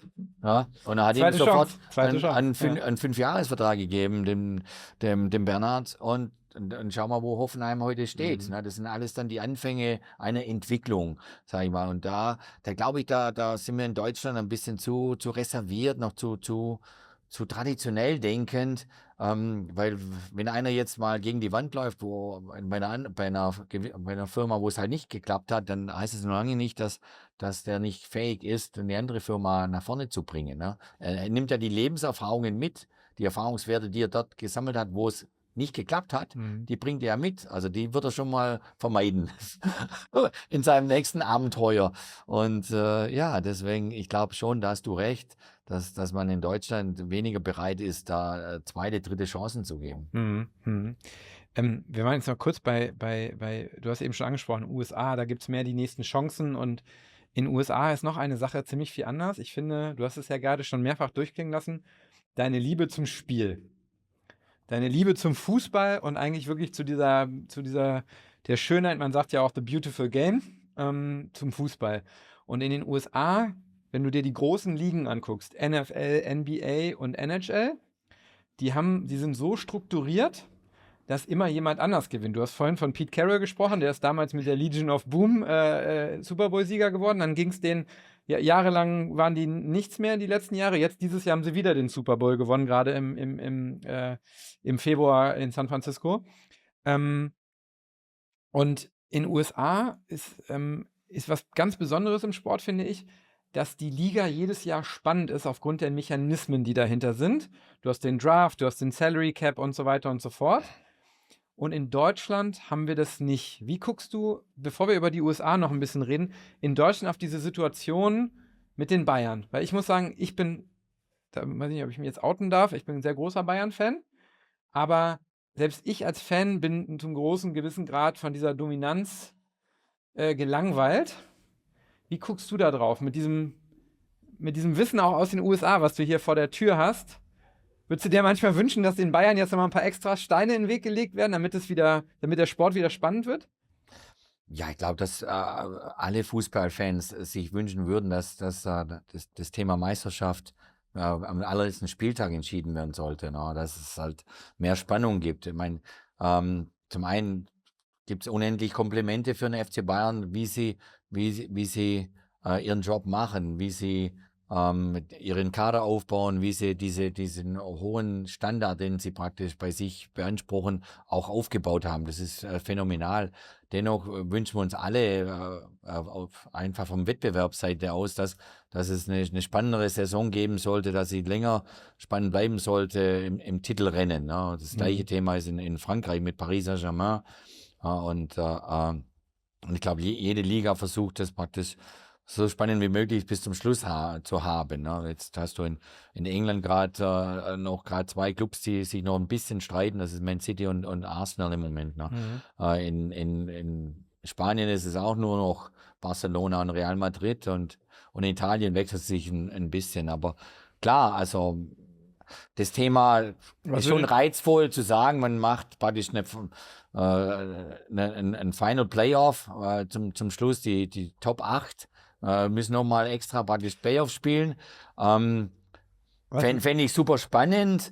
Auf der anderen Seite dann wird halt irgendwie ein bisschen der Wert weggenommen von der normalen Saison, weil dann ist es doch nicht mehr so wichtig, dass du wirklich Meister wirst in der normalen Saison. Also ich habe mich jetzt mit den amerikanischen Sportarten sehr angefreundet in vielen Bereichen, aber ich muss auch sagen, in vielen Bereichen finde ich die europäische Version besser, also angenehmer. Ne? Ich meine, der amerikanische Profisport ist pures Entertainment geworden. Also wenn du jetzt zum Eishockey gehst, wenn du jetzt zum Basketball gehst, da ist die Musik lauter, die Action lauter an Entertainment als eigentlich beim Spiel. Also es ist halt schon extrem jetzt in Richtung Show-Erlebnis. Ne? Du gehst, um entertained zu werden. Ne? Der Amerikaner hat eigentlich seine sportliche emotionale Bindung rein im Schulsport, also im Highschool Mhm. und natürlich vor allem im Universitätssport. Ne? Das ist da, wo sie wirklich fiebern. Das ist da, wo sie sitzen bleiben auf ihren Plätzen und nicht jetzt weggehen und ein Bier trinken gehen oder Pizza essen. Das machen sie in allen Profisportarten. Da stehen sie auf, dann laufen sie vor dir weg, dann holen sie sich was zu essen, was zu trinken, weil der Profisport ist da, um unterhalten zu werden. Mhm. Ja? Und da wünsche ich mir einfach schon mehr das europäische Modell, zu sagen, es geht wirklich jetzt ich gehe heute ins Stadion, egal wo das ist, damit meine Mannschaft auch hoffentlich gewinnt. Diese emotionale Bindung des Gewinnens und des Mitfieberns und des Daumendrückens, das ist im Fußball so tief verankert. Das ist schön und das, finde ich, soll auch bleiben Aber und nicht amerikanisiert werden in dem Sinne, dass es halt Entertainment wird. das verstehe ich. Ich würde da ein bisschen gegenhalten. Ich würde fast sagen, aber zum Beispiel, wenn ich jetzt auf die NFL gucke, ja, ich stimme dir zu, ist vielleicht zu viel Show und das Ergebnis wird sein, das ist das Beste aus beiden Welten, ich weiß, aber trotzdem ist die NFL halt so spannend, weil im Super Bowl am Ende 2 Teams stehen, die vorher 2 Jahre lang überhaupt nicht in Playoffs waren und nicht stattgefunden haben, mit den Patriots und den Seahawks. Und im Fußball eben alle sagen, oh, gewinnt Bayern schon wieder. Ich gucke als Bayern-Fan teilweise nicht mehr nach den Ergebnissen, weil ich sowieso denke, sie haben gewonnen. Was würde denn Uli Hoeneß sagen, wenn wir den jetzt hier einladen können und wir würden sagen, Uli, du hast ja vorhin gesagt, er ist für wirtschaftlich Dinge eigentlich immer offen und wir würden sagen, Uli, eigentlich, damit die Bundesliga spannend war und die Leute weiter zugucken, müssten wir euch ich will jetzt nicht 3 Punkte abziehen, aber wir müssten euch einen Spieler wegnehmen, ihr spielt nur noch zu 10. Was jetzt absurd klingt für alle Deutschen, aber tatsächlich in der NFL ist es ja so, es werden jedes Jahr die Regeln so angepasst, damit die Spiele spannend bleiben. Und es ist tatsächlich auch wenn wir über Formel 1 nachdenken, in der Formel 1 werden die Regeln immer ein bisschen angepasst, damit keine Dominanz entsteht. Was würde Uli Hoeneß sagen, wenn wir jetzt zu ihm kommen würden und sagen, ihr spielt nur noch zu 10 oder es gibt einen unfairen Nachteil für euch, damit es insgesamt wieder spannender wird? Er würde mich für Also verrückt Uli, erklären, ne? ich denke mal, generell wäre für alle Ideen zu haben, um eine Situation spannender zu machen. Also da ist er total offen dafür. Also ich weiß nicht, vielleicht die Diskussion von Playoffs oder etwas ähnlichem. Weil was ich nicht gut finde, ist, wenn die Ideen also gerade im amerikanischen Profisport kommen, dass praktisch die schlechteste Mannschaft kann den besten Draft haben. Also praktisch, du kannst den besten Spieler, dann der Nachwuchsspieler kommt, dann praktisch ziehen. Dann sind es Mannschaften schon, die versuchen, Letzter zu werden, damit sie nur den besten Draft bekommen für die nächste Saison. Also wenn es dann so hingeht, dass so getimed wird, dass es besser ist, Misserfolg erst zu haben, damit ich praktisch mir Was die ja so ist besten, in Amerika. ja, Ne? damit ich dann vielleicht durchschießen kann durch die Decke die nächsten 2 Jahre. Das finde ich irgendwie nicht gut. Also finde ich unangenehm. Und also ich glaube schon, dass der Uli immer wieder offen ist für neue Ideen, damit das Produkt selber, also sprich der Fußball, attraktiv bleibt, spannend bleibt und nicht zu einseitig wird. Auf der anderen Seite ist es ja auch ein Lob, eine Bestätigung ihrer Arbeit des FC Bayerns, wenn sie praktisch mit 10 Punkten Vorsprung schon wieder dastehen, wo sie stehen. Ne? Und dann müssen sie sich halt europäisch messen mit der Creme de la Creme in Europa, um zu sagen, wir greifen dann halt die Champions League an als großes Ziel, weil die Meisterschaft haben wir in dem Sinne schon eingefahren. Ich verstehe beide Blickweisen, auch der Spannung wegen auch, aber ja, also ich tue mich schwer manchmal mit einigen amerikanischen Ideen, die dann jetzt eingebracht werden, wie zum Beispiel im NBA machen sie noch eine extra Meisterschaft innerhalb der Meisterschaft. In-Season. Ja, so eine In-Season Übertreiben Playoff-Geschichte. sie es ein bisschen, ne? Ja, also wo dann die Courts ganz speziell dann bemalt werden und beschrieben werden. Also das ist praktisch nochmal ein anderer Wettbewerb innerhalb einer NBA-Saison. Also die Spiele zählen innerhalb der NBA-Saison, aber sie spielen nochmal einen anderen Titel aus. Ja, dann wird es halt ein bisschen arg kompliziert. Und deswegen, wenn es dann zu viel wird, ist auch nicht so gut. Denke ich mal. Du hast ja wirklich die Anfänge, wenn wir bei diesen großen Ligen sind. Wir haben von den 3 großen Ligen gesprochen und im Moment ist mir jetzt auch wieder aufgefallen, als ich durch Amerika mit dem Auto gefahren bin die letzten Tage. Du siehst überall Fußball. Auf jedem Park und überall spielen Kinder Fußball. Bei den Mädchen ist College Fußball die Nummer 1. Fußball wächst. Wie guckst denn du auf die MLS, auf diese Liga? Also hättest du dir das mal träumen lassen, dass die so groß wird? Und dann stellt sich ja auch die Frage, hat die MLS vielleicht eine Chance auch mal irgendwann, ich meine, es spielen jetzt schon, ich habe es mir hier aufgeschrieben, Messi, Suarez, Jordi Alba, De Paul, Reus, Müller, also so viele Leute spielen jetzt hier schon in der Liga. Bis hin zum Ende ihrer Karriere, klar, aber hat die MLS die Chance auch vielleicht irgendwann mal für Fußball das zu werden, was die NFL ist, oder bleibt Fußball immer in Europa als Ja, also das ist natürlich jetzt eine Diskussion für eine weitere Stunde. das machen wir in Folge 2, ja. Ja, der Aber Fußball ist schon lange angekommen hier in den USA als großer Sport.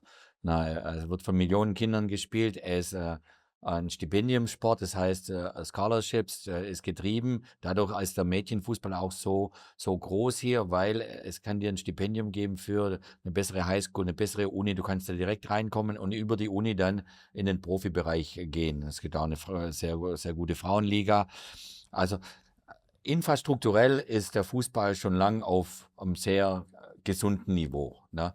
Er ist natürlich jetzt die MLS oder generell gehört zu den Fütterligen für Europa. Ne? Also was aus Nordamerika und Mittelamerika kommt an Talenten, an den jungen Talenten will nach Europa, sprich Bundesliga, Premier League und so weiter. Das Gleiche ist es für Argentinien, Brasilien, Uruguay, Ecuador und diese Länder.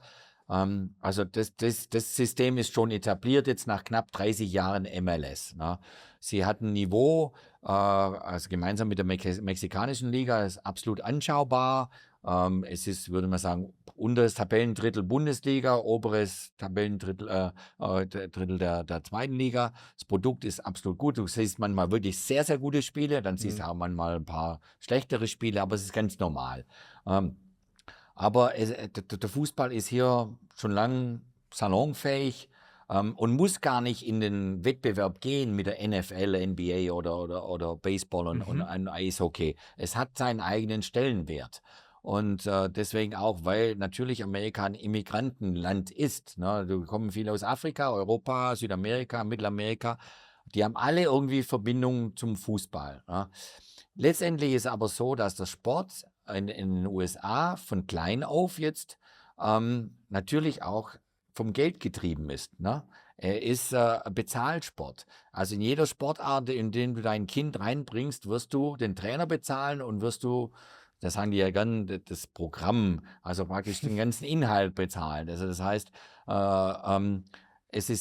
der Sport ist auf Bezahlwesen aufgebaut, weil der Jugendsport. Der Jugendsport, der Kindersport, weil das Ziel in allererster Linie für 99% der Teilnehmer ist, dieses Stipendium ranzukommen, um eine bessere Ausbildung an der Schule zu bekommen.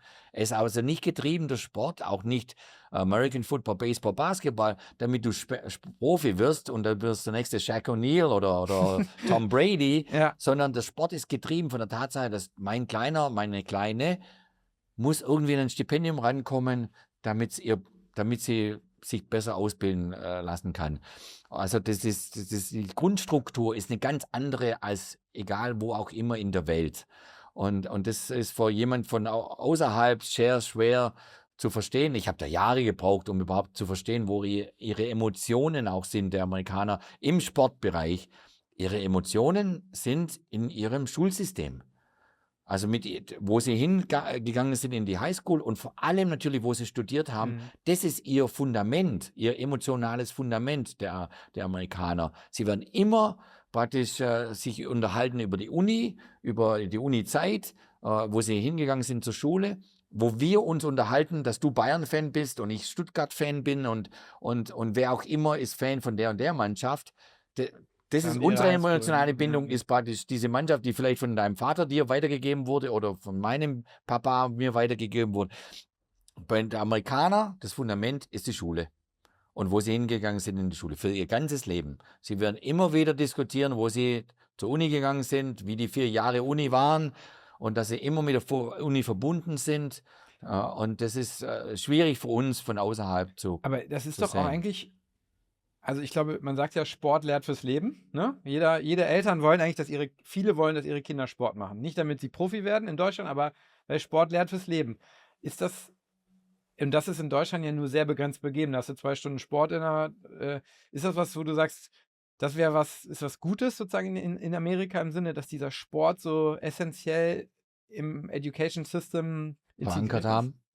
Ich denke schon, dass es was Gutes ist. Es letztendlich auch produziert dann die Elite auch mit. Also natürlich, das Fundament sind Millionen von Kindern, Jugendliche, die Sport machen, durchs Schulsystem dann täglichen Sport. Ja? Und dann irgendwann ihre Sportart raussuchen und dann dort besser werden wollen und dann dieses Stipendium angreifen wollen. Aber es füttert alle Sportarten. Ne? Und wenn du jetzt zu einer Olympiade gehst, vor allem die Sommerolympiade, sage ich mal, da räumt USA alles ab. Nicht deswegen, weil sie vielleicht inhaltlich den Sport besser machen als wir oder sonst, aber weil sie ihn halt in der Quantität viel öfters schon gemacht haben als Kindern. Also sie spielen halt schon unglaublich viel in der Schule und dann natürlich haben sie auch dieses Clubsystem, wie wir haben, dieses Vereinssystem, das kommt noch dazu. Also sie in der Anzahl von Stunden, die sie dann Sport machen, sind sie uns weit, weit voraus und deswegen produzieren sie auch Unmassen an Olympiamedaillen. Ja, ich habe gerade vor ein paar Monaten eine Studie gelesen, dass wenn wenn das US-College-System ein Land wäre, hätten die in Paris, ich glaube, fast die Hälfte der Medaillen gewonnen. Also die wären mit Abstand im Medaillenspiegel ganz oben, weil eben mittlerweile auch so viele ausländische Athleten in dieses College-System reinkommen. Aber es produziert doch auch noch was nebenbei. Und du hast es ganz am Anfang gesagt, deine Ausbildung, die du gar nicht gemerkt hast als Sportler. Ist das nicht was unsere Gesellschaften gerade heute eigentlich du hast ja gesagt, ich habe Fußball gespielt, aber ich habe so viel nebenbei gelernt, was ich gar nicht gemerkt habe in den anderen Ländern und so. Der Hockey-Olympiasieger Moritz Fürste, der hat auch zu mir gesagt, für mich war eigentlich Hockey habe ich zwar kein Geld verdient, das war anders als im Fußball, aber das war für mich wie eine Harvard-Ausbildung. Alles, was ich an Soft Skills im Sport gelernt habe, das war mein Harvard-Studium so ein bisschen. Ähm, Ist das ein Plädoyer dafür, dass wir sagen müssen, eigentlich noch mehr Sport in Deutschland, auch in Schulen? Ich habe noch jüngere Kinder. Im Kindergarten, sage ich dir, wird gebastelt. Da schlackern dir die Ohren, 20 Stunden am Tag gefühlt. Es gibt keine Bälle. Ich würde mir wünschen, dass man sagt, Mensch, so eine halbe Stunde Sport, ist das was, wo du sagst, jetzt auch von der amerikanischen Brille gucken, das wäre was man eigentlich, gerade in den heutigen Zeiten ist Sport eigentlich so das Letzte, wo wir uns dran festhalten können und was wir noch mehr machen sollten vielleicht, auch gerade im deutschen System, wo das nicht Also so ich denke präsent ist, sogar ne? auch im amerikanischen System, du kannst eigentlich nie genug Sport machen. Also, weil es so viele Werte vermittelt, außer der Tatsache, dass du gesünder bist, dass du fitter bist, dass du mehr Energie hast. Das ist mal das eine. Das andere ist einfach, dass vor allem der Mannschaftssport, dass du dich mit anderen klarkommen musst, dass du dich sozial integrieren musst, dass du diese Emotionen ausleben musst im Guten und im Schlechten und mit denen klarkommen musst, dass dir da der Sport so viele Lektionen mit auf den Weg gibt, das ist unbezahlbar. Aber du realisierst es halt alles erst danach, später, wenn du es durchlebt hast. Ja. Wir sind jetzt langsam auch am Ende meiner Themen, trotzdem so ein bisschen, du hast gesagt, wir gucken gerne voraus in Amerika. Womit beschäftigst du dich jetzt gerade? Ist das Thema Technical Committee für die Weltmeisterschaft jetzt ein großes Thema bei dir? Oder ist generell jetzt so als Deutscher in Amerika mit deiner Vita, ist die WM jetzt für dich so gerade, ist das schon richtig? In Deutschland ist es noch nicht tatsächlich so viel auf der Agenda, aber freust du dich schon richtig auf die WM? Ja, also alle Fußballfans hier in den USA freuen sich schon riesig auf diese Okay. WM. Also es ist schon ein bisschen so ein Fieber jetzt entstanden hier und wird auch medial schon auf vielen Ebenen diskutiert. Und ja, also ich habe die Möglichkeiten für die FIFA, für diese Technical Study Group mitzuarbeiten, also die ganzen Spiele zu analysieren und runterzubrechen und dementsprechend auch in den Stadien unterwegs zu sein, auch mit den Medien zu arbeiten teilweise. Und natürlich familiär haben wir den großen Wunsch und die Hoffnung, dass unser Sohn vielleicht sogar mit ist im Kader der US-Nationalmannschaft. Der war zuletzt zweimal eingeladen, weil er seine Torwartrolle bei Cesena in Italien in der zweiten Liga wirklich hervorragend macht. Wurde zum besten Torhüter der zweiten Liga gewählt letzte Saison. Und kamen auch Anfragen aus der ersten Liga, nur war die halt letztendlich die Tatsache, dass er jetzt spielt und endlich seine Spiele macht, viel wichtiger als für eventuell ein Risiko Was hast du einzugehen, ihm den, gesagt? den, Ja, hast du das den Platz ja. dann zu verlieren. Und jetzt haben wir da die Hoffnung, wenn er spielen sollte oder wenn er reinkommen sollte in den Kader, dann wollen wir natürlich auch den Zeitraum uns frei halten, dass wir dann auch da zu den Spielen der US-Mannschaft dann hingehen können. Also es sind jetzt spannende Monate, familiär Interessant. gesehen, Ja, interessant, die interessant. bei uns ablaufen. Aber diese Weltmeisterschaft, die wird uns was ganz Neues geben, weil es in der Form noch nie da war. 48 Mannschaften auf 3 Länder verteilt. Ja, also das wird super spannend, weil halt 5,5 Wochen der Wettbewerb ausgespielt wird und es echt für alle Mannschaften, auch die Top-Mannschaften, zu denen wir natürlich mit dazugehören als Deutschland, die müssen zum extrem bereit sein. Sie müssen also wirklich bereit sein, über viele Hürden zu gehen und vieles durchzumachen. Es wird ein Marathon und für so einen Marathon brauchst du wirklich eine sehr gesunde und positive Einstellung, sage ich mal. Das ist ja vor allem, da haben wir am Anfang ja gesprochen, du kannst jetzt da rangehen und sagen, oh, ich muss weit reisen, ich habe viele Zeitzonen. Ja. Oder du sagst halt, nee, es ist mal eine ganz besondere WM und wenn ich die gewinne ich die erste WM mit so vielen Mannschaften, die in so einem riesen Flächen, also ich habe nachgerechnet, Deutschland passt 60 Mal in Kanada, USA und Mexiko rein. Also nur mal für alle, die hier zuhören, 60 Mal Deutschland, auf dieser Fläche wird die WM stattfinden. Was würde denn passieren, wenn USA Weltmeister wird? Ganz überraschend. Ich meine, es gab ja auch schon mal die Griechen, die Europameister geworden sind. Was würde dann hier passieren? Ja, dann flippen sie natürlich aus. Ja, ne? Also im positiven Sinne, das wäre Wahnsinn, absoluter Wahnsinn. Das Lustige am Fußball ist ja, dass wenn du eine gewisse Qualität hast in einer Mannschaft, dass wirklich alles passieren kann. Also natürlich in der Wahrscheinlichkeit sehr gering, aber es kann trotzdem passieren. Ne? Wenn Leicester City gewinnt die Premier League und Griechenland wird Europameister. Und wenn du dann sagst, USA wird Weltmeister, dann wird dich jeder belächeln und dann denken, du machst einen Scherz. Aber das kann auch passieren. Also das kann absolut passieren. Ne? Aber es ist ein Marathon, den sie durchgehen müssen und viele Dinge müssen dann wirklich passen. Da kommt mir eine Frage, Jürgen, weil in Deutschland denken alle mal an deine Zeit als DFB-Trainer und wissen gar nicht so sehr, wie erfolgreich du eigentlich als Nationaltrainer in den USA warst.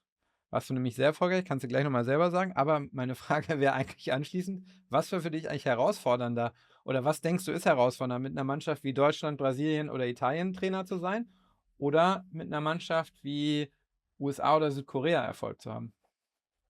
Beides ist fantastisch. Ne? Also eine Mannschaft bei einer WM zu trainieren, das ist wirklich was Tolles. Es ist ein unvergessliches Erlebnis, das du dann einfahren kannst. Und ist halt unterschiedlich vom Anpacken her. Ne? Wenn du einen Favoriten hast, Mitfavoriten, wie Deutschland, Italien oder Spanien oder Brasilien, dann bist du schon mit im Boot praktisch, dass du bis zum Schluss dabei sein musst. Und wenn du einen Außenseiter hast, wie jetzt die USA, wie wir es in Brasilien erleben durften, dann kannst du trotzdem die Großen schlagen. Und wir waren nahe dran, Deutschland zu schlagen in dem Regenspiel. Also das ging nur 1-0 los für Deutschland.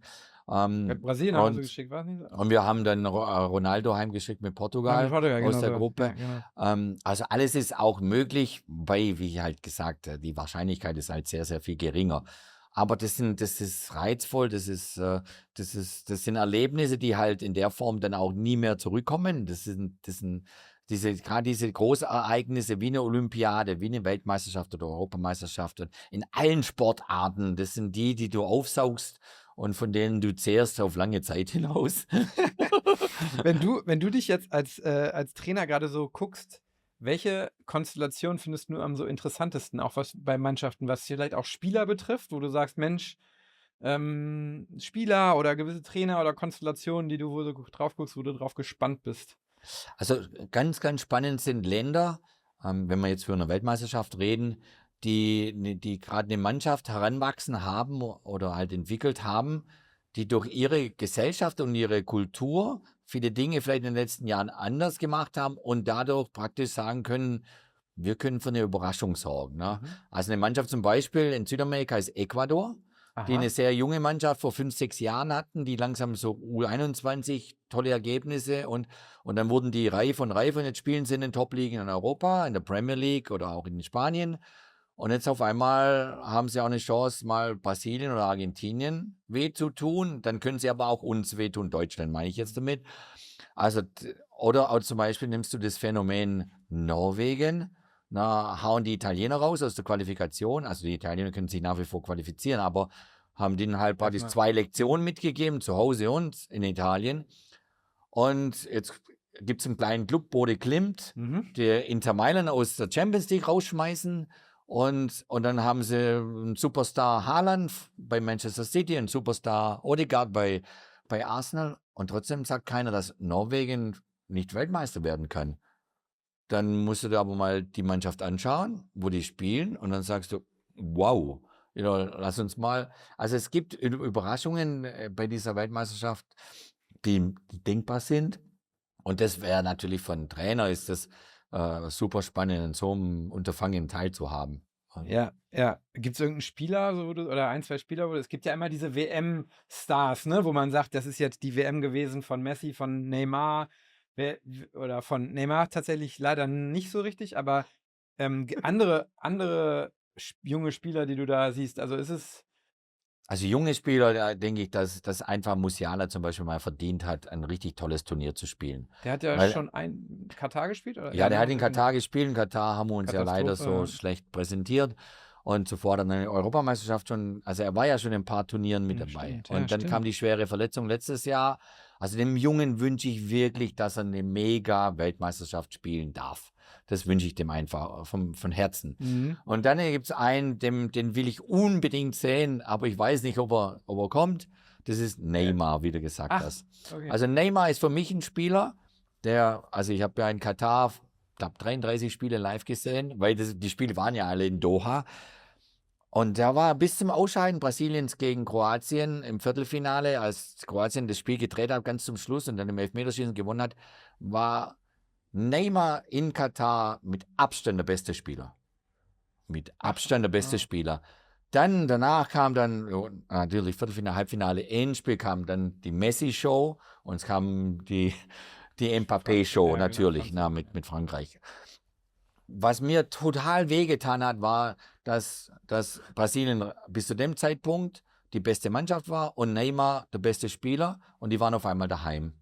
Dann ist er danach nach Saudi-Arabien, hat sich auf das Abenteuer eingelassen, das hat nicht geklappt, ist zurück nach Brasilien, spielt jetzt bei Santos, hatte einen Kreuzbandriss, eine schwere Verletzung.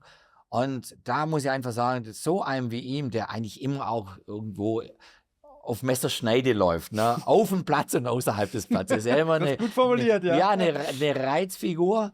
Neymar, also dem wünsche ich es einfach, weil das ist ein genialer Fußballer. Das ist ein genialer Fußballer. Und ich hoffe, dass Carlo Ancelotti, dass er da ein Auge zudrückt, wenn er mal auch vielleicht außerhalb des Platzes nicht alles so macht, wie er sich wünscht, weil er kann dir ein Turnier gewinnen. Er ist ein Difference Maker. Er kann dir ein Spiel entscheiden in einer Splitsekunde. Er hat die ganzen Qualitäten. Ich wünsche mal, dass er so fit wird wie möglich. Und ja, dann lassen wir uns mal überraschen. Aber da würde ich sagen, ist Ancelotti ja auch ein Trainer, da hat er zumindest gute Chancen. Ich glaube, unter Tuchel wenn Tuchel Nationaltrainer wäre, würde er niemals in den Kader kommen, aber unter Ancelotti schon. Hast du ein bisschen das Herz auch für so Künstler auch? Weil du hast ja schon ein paar Mal auch so, Musiala jetzt ja auch, ist ja auch wirklich schon dann. Ja, also ich denke, wir Fußballfans, jetzt mal rein aus einer Fanperspektive, wir haben ein Faible für die Typen, die irgendwie vielleicht doch nicht ganz perfekt sind, ne? Die irgendwie auch ihre Macken haben und ihre schweren Momente durchmachen und dort leidest du dann irgendwie mit. Und ich habe ihn halt so hautnah gesehen in Katar, was der alles da mitmachen musste. Und klar, wir haben auch die Geschichte Messi in Katar erlebt, der eigentlich fast schon in der Gruppenphase rausgeflogen wäre mit Argentinien. und auch alles durchmachen musste, bis er dann endlich der Messi wurde, der WM Erstes Spiel verloren gegen Saudi-Arabien, glaube ich. Das Spiel haben sie verloren. Im zweiten Spiel gegen Mexiko waren sie ein Messerschneide, dass sie es verlieren. Und dann schießt er genialerweise das 1-0, das Spiel ging 1-0 aus und gewinnt das Ding dann für Argentinien. Und von da an dann ist Schritt für Schritt besser geworden im Turnier. Und für diese Art der Spieler wünschst du einfach, dass sie dieses einmalige Erlebnis für sich nützen, wie auch für einen Cristiano Ronaldo, sage ich jetzt mal, nützen, der jetzt noch keine Weltmeisterschaft gewonnen hat und jetzt 41 ist. Das muss man sich mal vorstellen. Der hat eigentlich sein ganzes Leben nur für den Fußball gelebt. Und jetzt hat er noch die Chance, Weltmeister zu werden mit einer unfassbar guten portugiesischen Mannschaft, mit einem tollen Trainer, Roberto Martinez. Ja, der kann auch die ganz große Nummer werden bei dieser Weltmeisterschaft. Also, da gibt es so viele Dinge, Ja, auf die wir uns freuen können. Ich will noch einmal wir haben jetzt so viel gelernt, was du gemacht und getan hast. Der schwäbische Bub, wenn der jetzt noch mal eine Rolle, gibt es irgendwo die eine Rolle, wo du sagst, ich will jetzt nicht sagen Kapitän des Flugzeugs der brasilianischen Nationalmannschaft, aber gibt es irgendwas noch, wo du sagst, die würdest du gerne noch mal machen? Nee, also ich glaube, Okay. du bist jeder hat irgendwie immer so eine kleine Bucketlist und hätte noch gern gesagt, ich hätte noch das gerne gelernt oder jenes. Ich hätte ja immer gerne mal Gitarre spielen gelernt und hat man trotzdem nie die Zeit genommen dafür. Ich hätte wahnsinnig gern gelernt zu surfen, weil ich sehe sie halt hier, war ich am Surfen und habe es mal probiert ein paar Mal und war nie auf dem Brett gestanden und dann habe ich es halt sein lassen. Und so, ich glaube, wir haben alle so unsere Wünsche, hätten wir doch das oder jenes noch gelernt. Aber im Großen und Ganzen war schon alles okay, wie es abgelaufen ist die letzten 60 Jahre. Ich finde es ja wirklich so toll, wenn man eben von jemandem wie dir so hört, wie triffst du deine Entscheidung, wie machst du, wie denkst du über die Dinge nach, weil man kann viel mitnehmen. Ich habe immer am Ende noch so ein paar ganz kurze Fragen, wo, glaube ich, jeder was so mitnehmen kann. Du bist immer so bist in High-Pressure-Situationen, aber ich erlebe dich, ob wir telefoniert haben, aber jetzt immer irgendwie bist du Ruhe in dir selbst und hast so eine gute Energie um dich herum. Hast du irgendwie so feste Rituale oder so Energietankstellen, die du hast, um so in der Balance zu bleiben, wo vielleicht jetzt jemand, der zuhört, sagen kann, das ist vielleicht was ich für mich auch übernehmen kann? Also für mich die Balance ist halt aus dem Sport kommend. Also ich mache jeden Tag Sport. Also ich trainiere nach wie vor. Ich habe eigentlich nie aufgehört, praktisch täglich zu trainieren. Täglich zu trainieren, ja. Ich mache immer eine Stunde Sport. Einmal Radfahren, dann am nächsten Tag Laufen, dann Kraftraum. Also ich habe immer eine Stunde Sport im Programm jeden Tag. Das ist so mein Energiefüller. Und wenn ich mal nicht dazukomme, dann merke ich das auch an mir.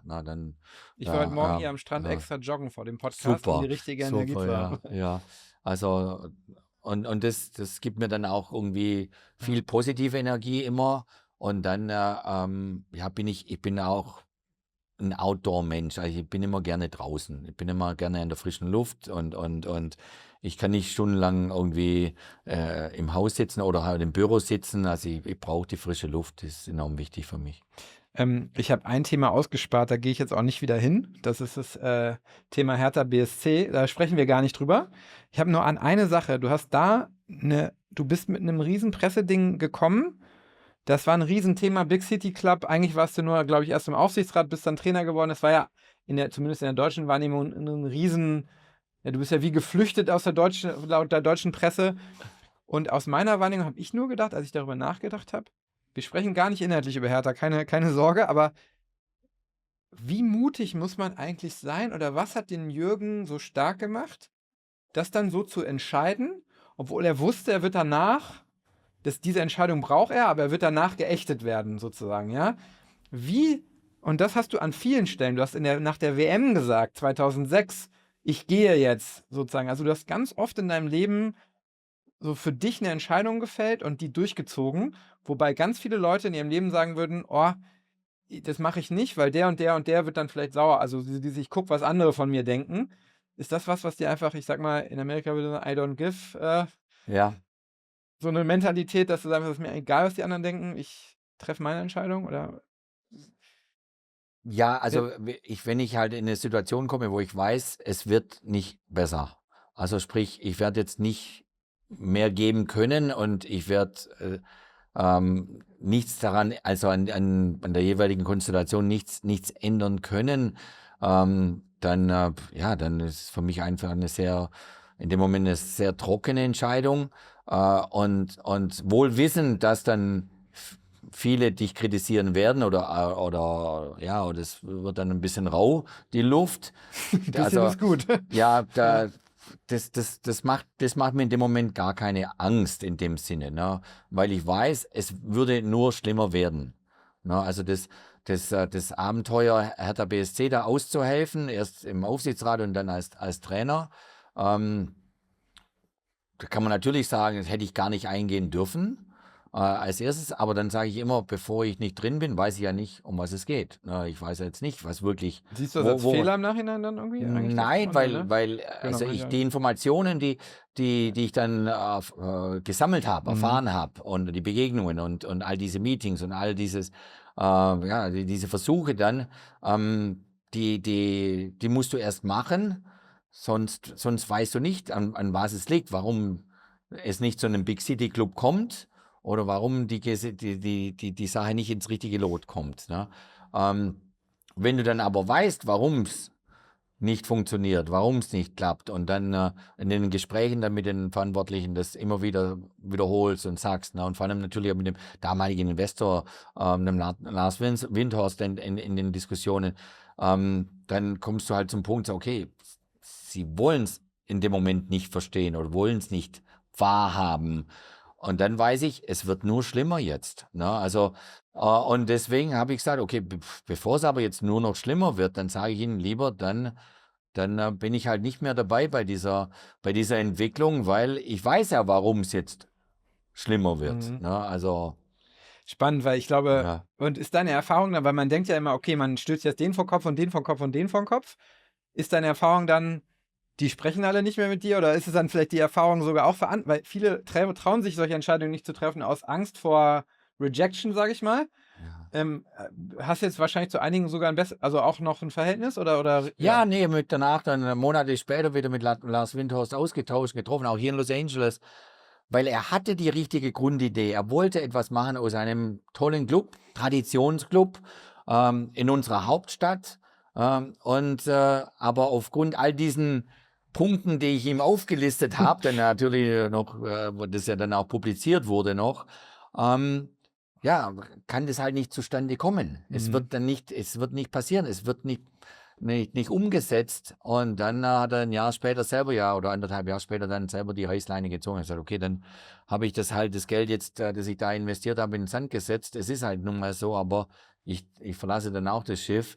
Und letztendlich ist es halt eine Lehre, dass gewisse Umfelder vielleicht sich nur selbst, ich sag mal, reinigen können, Ja. ja, und neu entwickeln können. Und dann sind die zuständigen Personen, die es dann auch immer sind, letztendlich dafür verantwortlich, etwas aus läuft, ne? diesem Club oder aus dieser Firma dann letztendlich Ja. zu machen. Ja. Nichts anderes als auch in der Wirtschaft. Ja. Wir haben immer die gleiche Abschlussfrage. Die geht eigentlich so, dass wir fragen, du hast jetzt offensichtlich doch durch ein ganz glückliches Leben geführt bisher, bist in deinem Alter topfit und hast viele spannende Dinge gesehen. Was rätst denn du jungen Leuten da draußen, was hast du Jonathan oder deinen Kindern gesagt, damit sie sozusagen irgendwie ein glückliches Leben schaffen, damit sie ein glückliches Leben führen können? Was würdest du jungen Menschen sagen, die da draußen sind und irgendwie ihren Weg finden wollen, nicht so genau wissen wie, um ja am Ende ein glückliches und zufriedenes Leben zu führen? Worauf sollen die achten oder wie sollen die da rangehen? Also ich denke, dass wir Eltern, also egal ob sie jetzt, unsere sind 28 und 24, deine sind noch ein Ein bisschen. bisschen kleiner, ja, dass alle Eltern sich wünschen, dass die Kinder in einer Form aufwachsen, dass sie wirklich respektvoll im Leben sind, dass sie ihre Werte haben, die wir ihnen hoffentlich mit auf den Weg geben und dass sie sich verwirklichen können, aber dass sie auch bereit sind, äh, schwierige Momente durchzuleben, Hürden zu überschreiten und dass sie stets lernwillig sind und auch bereit sind, ja, Gas zu geben, was die Arbeit betrifft. Ne? Dass sie voll im Arbeitsleben dann auch hoffentlich in einem Umfeld dann sich verwirklichen können, das ihnen Spaß macht, klar, aber bereit sind, ja, Die Arbeit zu ja, machen. die Arbeit zu machen. Ne? Und das ist, glaube ich, aller Eltern ihr Wunsch. Ne? Und ja, hoffen wir, dass sie es tun. Super. Ja, also an dieser Stelle nochmal vielen Dank, dass ich meine Neugier so ausleben durfte. Ich hoffe, da draußen, ihr habt auch ein bisschen was mitgenommen. Vielen Dank nochmal an dieser Stelle an Oliver Bierhoff. Ich weiß, er hört ab und zu oder durchaus regelmäßig. Mal gucken, ob er jetzt hier bis zum vielen Dank durchgehalten hat, wenn er es gehört hat. Jürgen, vielen, vielen Dank. Es hat mir großen Spaß gemacht und ich konnte viel lernen. Vielen Dank. Vielen, vielen Dank. Vielen Dank fürs Zuhören. Bei Fragen, Kritik, Anregungen oder sonstigen Punkten schreibt uns doch in die Kommentare oder kontaktiert uns direkt. Wir freuen uns wirklich über jegliches Feedback. Bitte vergesst nicht, uns zu abonnieren, uns zu bewerten und checkt auch unsere Kanäle auf Instagram, TikTok, YouTube und LinkedIn aus. Zu guter Letzt einen großen Dank an das Producer-Team um Moritz Gessel, Pierre Fornell, Benjamin Kapell und Lukas Sorrentino. Bleibt gesund und bis zur nächsten Folge.